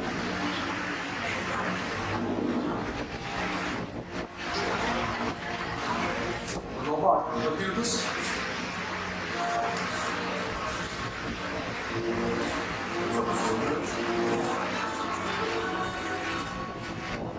That's fine.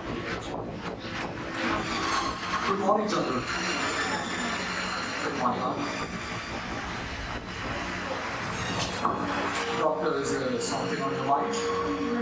Now that you all have gathered here, there's a sad piece of news.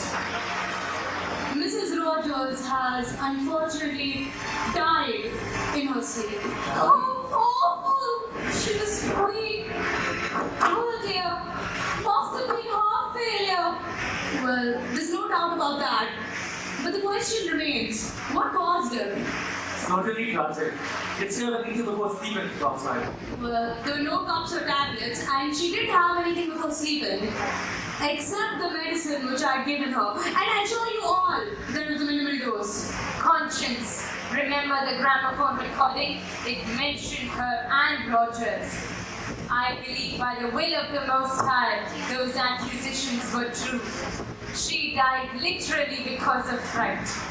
Call it an act of God. Really sorry to hear about your wife, Rogers.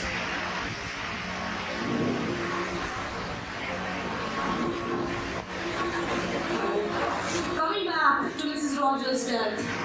First possibility, Mr. Rogers killed her because he was afraid that she would give the show away.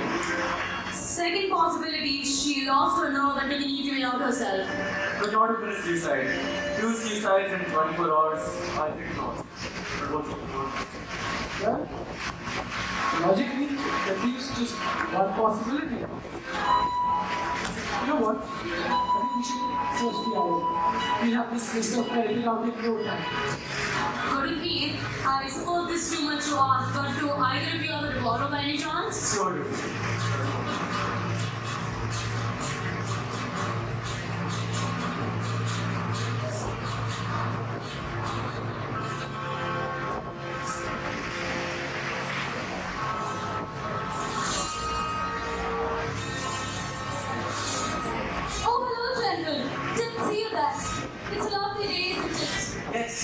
Blessing day, and it's a good place to wait, I think.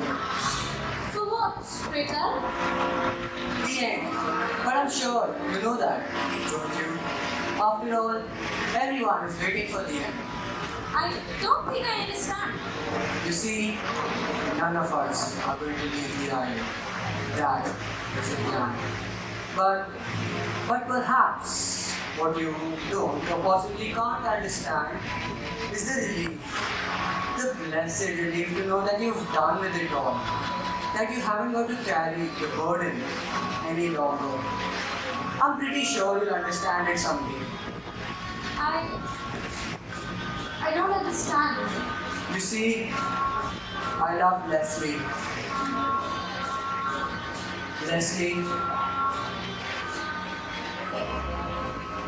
14th of January 1917, you deliberately sent your wife's lover, Arthur Richmond, to his death.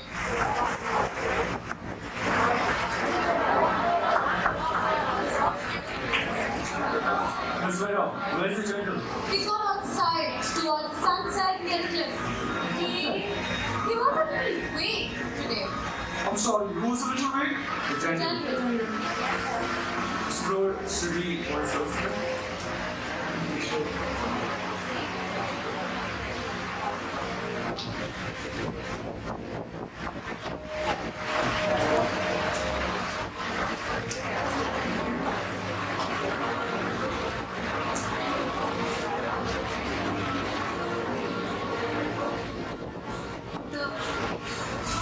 The gentleman, he's... Doctor? What? He's dead.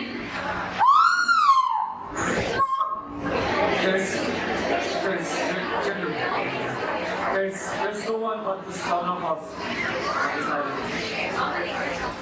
I'm afraid we now know exactly where we are. I'm strongly of the opinion that this Mr. Owen is on this island. Very much so. The only way that this Mr. Owen could possibly get on this island is perfectly clear. No one was on this island before. That means Mr. Owen is one of us. I'm afraid it's perfectly clear at the time. Now, all the teacher first can do is bench is to keep a sharp lookout.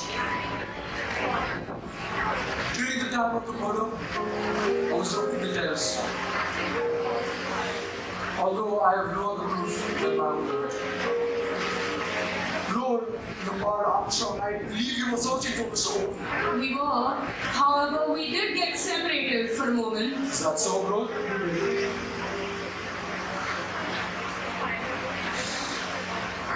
Alright. Rogers, he cannot be ruled out.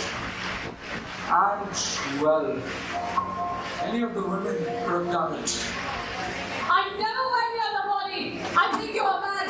The fact that I can be accused of taking the lives of 3 Mr. Walkley, that is a senseless thought.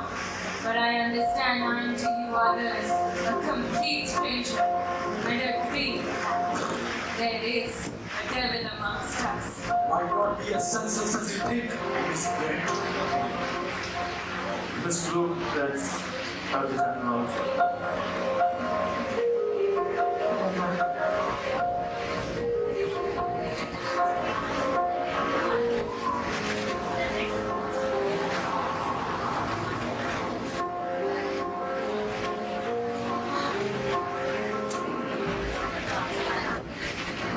Have you seen this fellow, Rogers? No, Mrs. Chapman, bring me my morning tea. Me neither. I looked for him all around the house, but I got no response. I think we should go check on him. God forbid something bad is happening. What's going on here? Mr. Rogers is in my uniform. I didn't meet him this morning, Michael. The China soldiers! The China soldiers! There are only 6 of them! Thomas Rogers and Anthony Rogers. They're on the 6th of May 1929. You brought about the death of your mistress, Jennifer Brady, by poisoning her.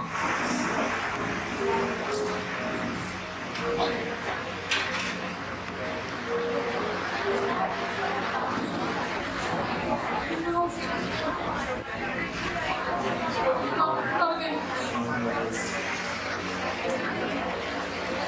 Why a great force, Doctor? Well, a woman could have done it. That's what you mean. Coming to the matter, what are all of us doing during the time of the murder? Oh dear.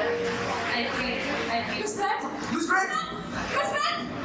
Don't worry, everybody. It's just a late shock. It's quite natural. I tried my medical case. I could give you something to. No. Very well. Should I be by your side? No need. I just need to lie down. Thanks. Miss Brett, are you sure? Doctor, is she okay?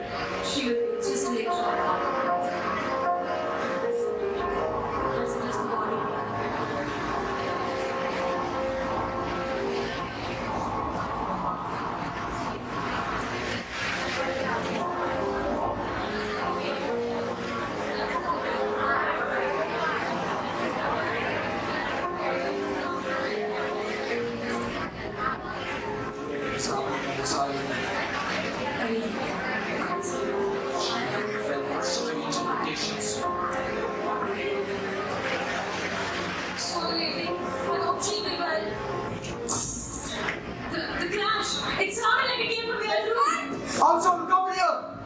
What's happening?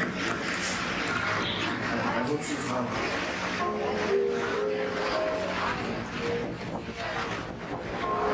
Doctor, what happened to her? She's no more. Again? And wait, look here. There seems to be a mark here, similar to that of hypodermic syringe.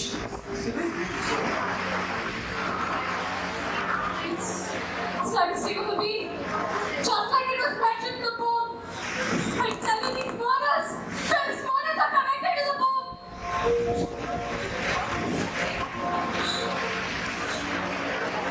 6th of November 1931, you were responsible for the death of Beatrice Taylor by brutally dismissing her and leaving her unemployed.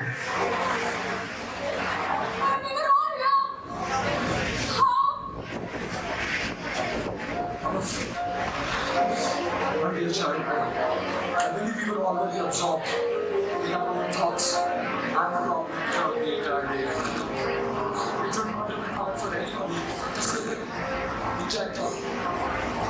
See something else. Did any of you carry hypertonic syringe. I did. Most doctors always carry one with them. What do you think?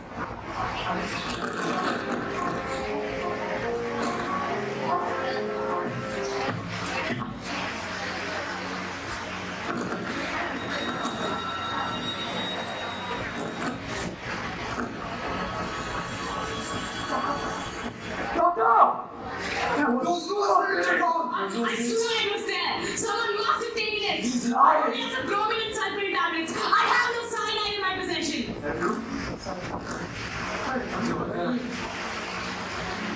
Better not be lying.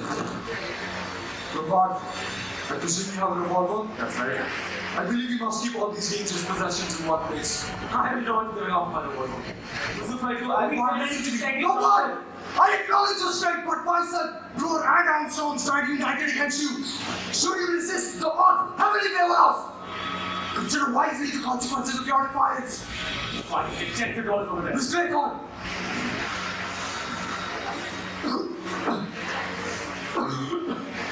It's not there. It's not there. And now you must be pleased. Well.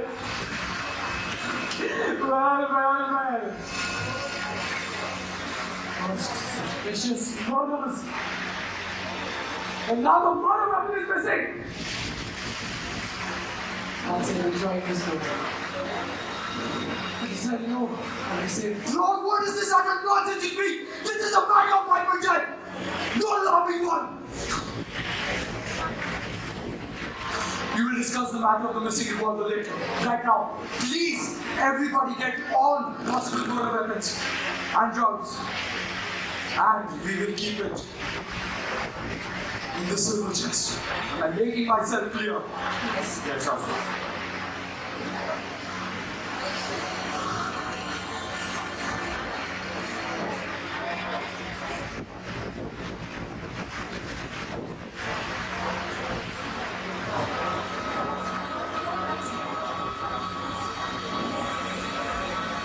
I looked around everywhere in my room, but I just couldn't seem to find my revolver.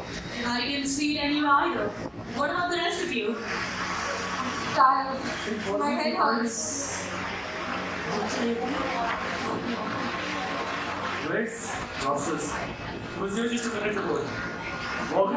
Walk in! Walk in! Walk in! Walk in! Look! He's... My revolver. No way I'm letting go of this now. You're fine, Walker. He's dead.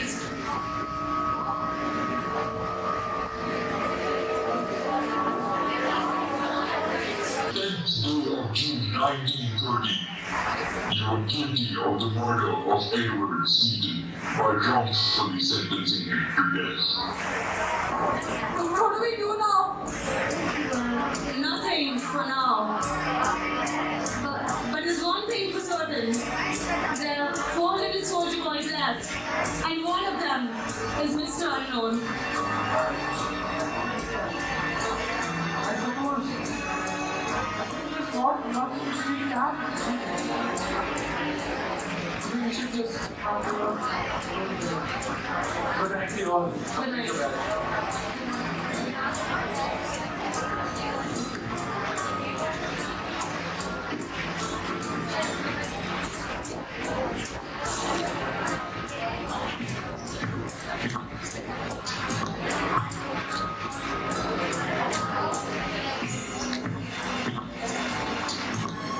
Who's that? Armstrong? Armstrong! Norman! Get on! What happened? What's wrong? What's wrong? I heard footsteps in the night. I followed them to Armstrong's room, but his room is empty. Is Armstrong missing? I get headache, swollen blood. He's disappeared. Look, there are just 3 China soldiers left. I'm telling you, he's dead.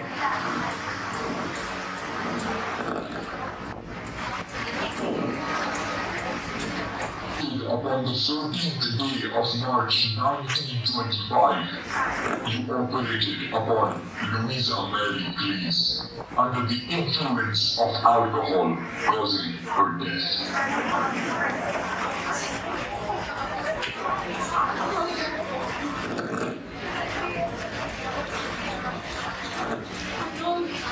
I'm almost supposed to be in the sea. The tide is high. Now I'm making the end of this body must be useful.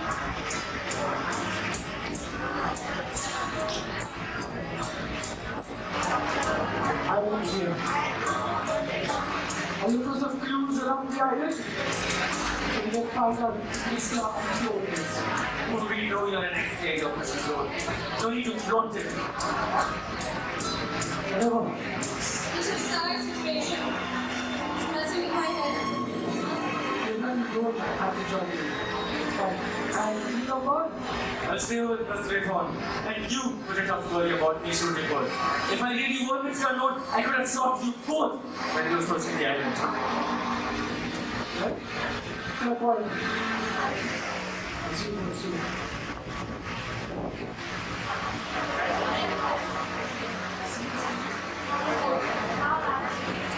I don't think it is.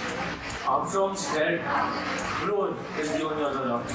And he's very much on guard. In fact, I think Flo is Mr. Unknown. He heard footsteps in the middle of the night and found Armstrong's room empty. He could have killed Armstrong, disposed of the body, and then woken us up. You have to be on guard and finish him before he goes us. Poor Armstrong.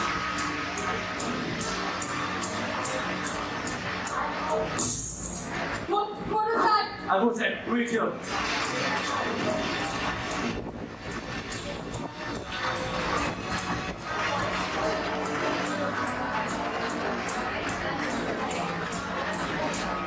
Well then, this is it, Madam. Yes. Yes, it is. There are only two of us on the island. Yes, so at least only one conclusion. Yes. How is it? The trick with the marble there? A conjuring trick, my dear, very good one. But it comes to the truth now, and it's the end. I understand. Oh, Mr. Bloor. What's this? The Millie pity? Have you no pity? I have no pity for you, so don't expect it. Let's at least drag his body away.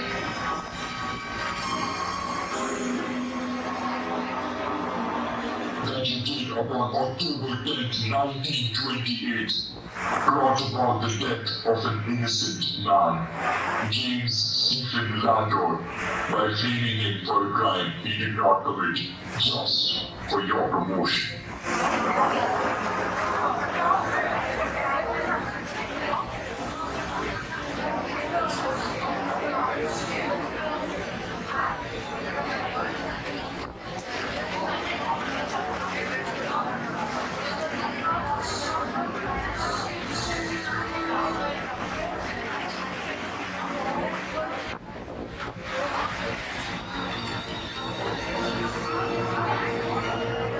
You woman! Give me back!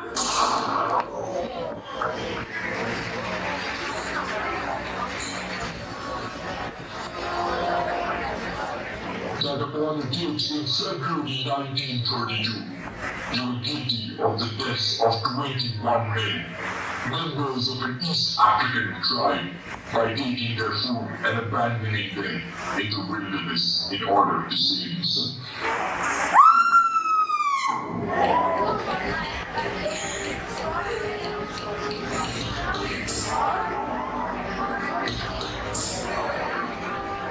You two are behind time, my dear. We won, my dear.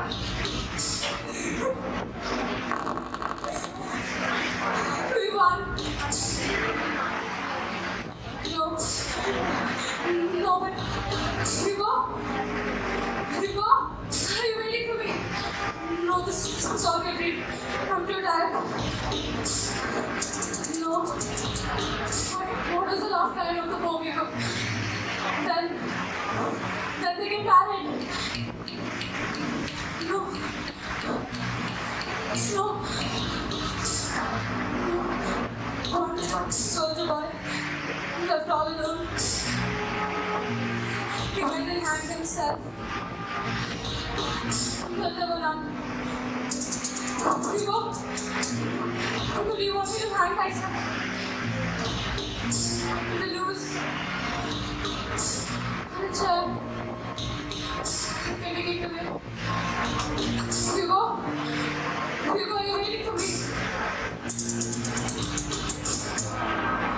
Played on that on the 11th day of August 1935, in the town of Cyril Hamilton, to inherit his money and marry his uncle Hugo.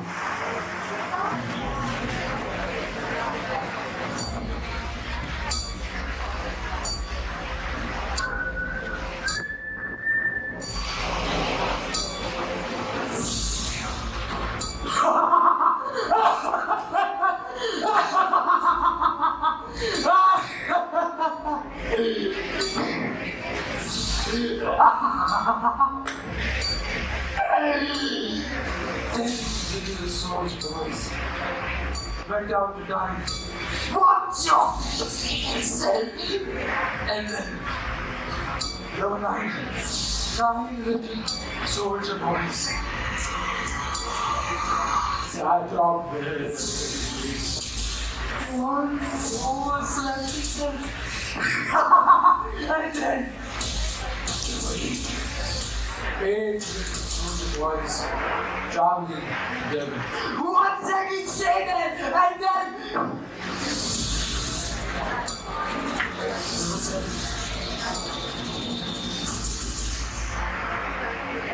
seven little soldier boys chopping on sticks. What chopped inside the house? And then there were six little soldier boys playing with a beehive. A bumblebee stung them. And then there were five little soldier boys going along. One Gordon Johnson, and then there were four little soldier boys going out to sea. And then heading swallowed one, and then there were three little soldier boys going a big bad hot one.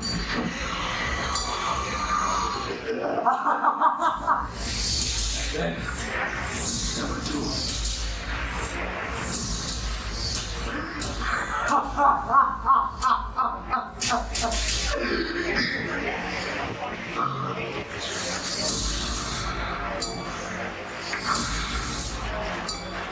Two little soldier boys sitting in the sun. One is a dog.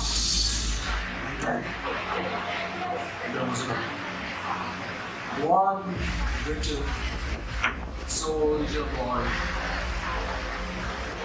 left all alone. He went home and had to death.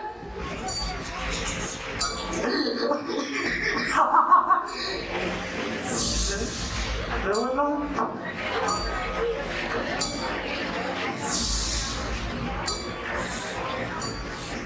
The last born fallen. My game is complete.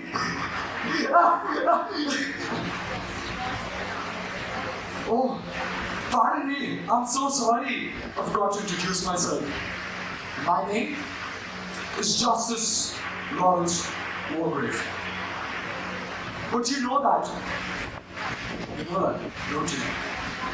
What perhaps you don't know is that to the people who I sentenced to death, I am unknown!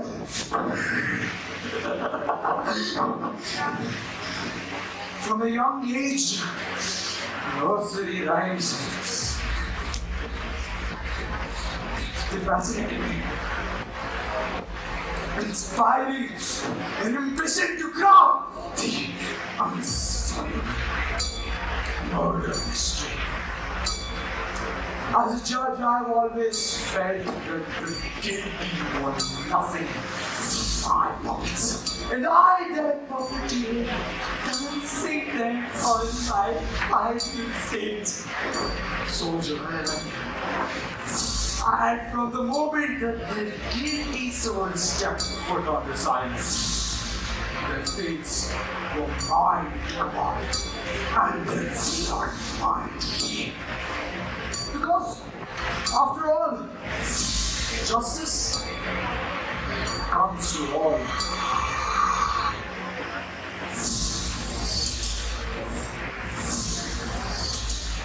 But now I believe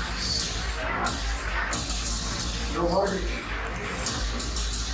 is finally passed.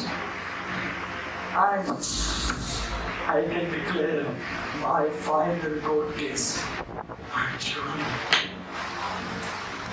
And then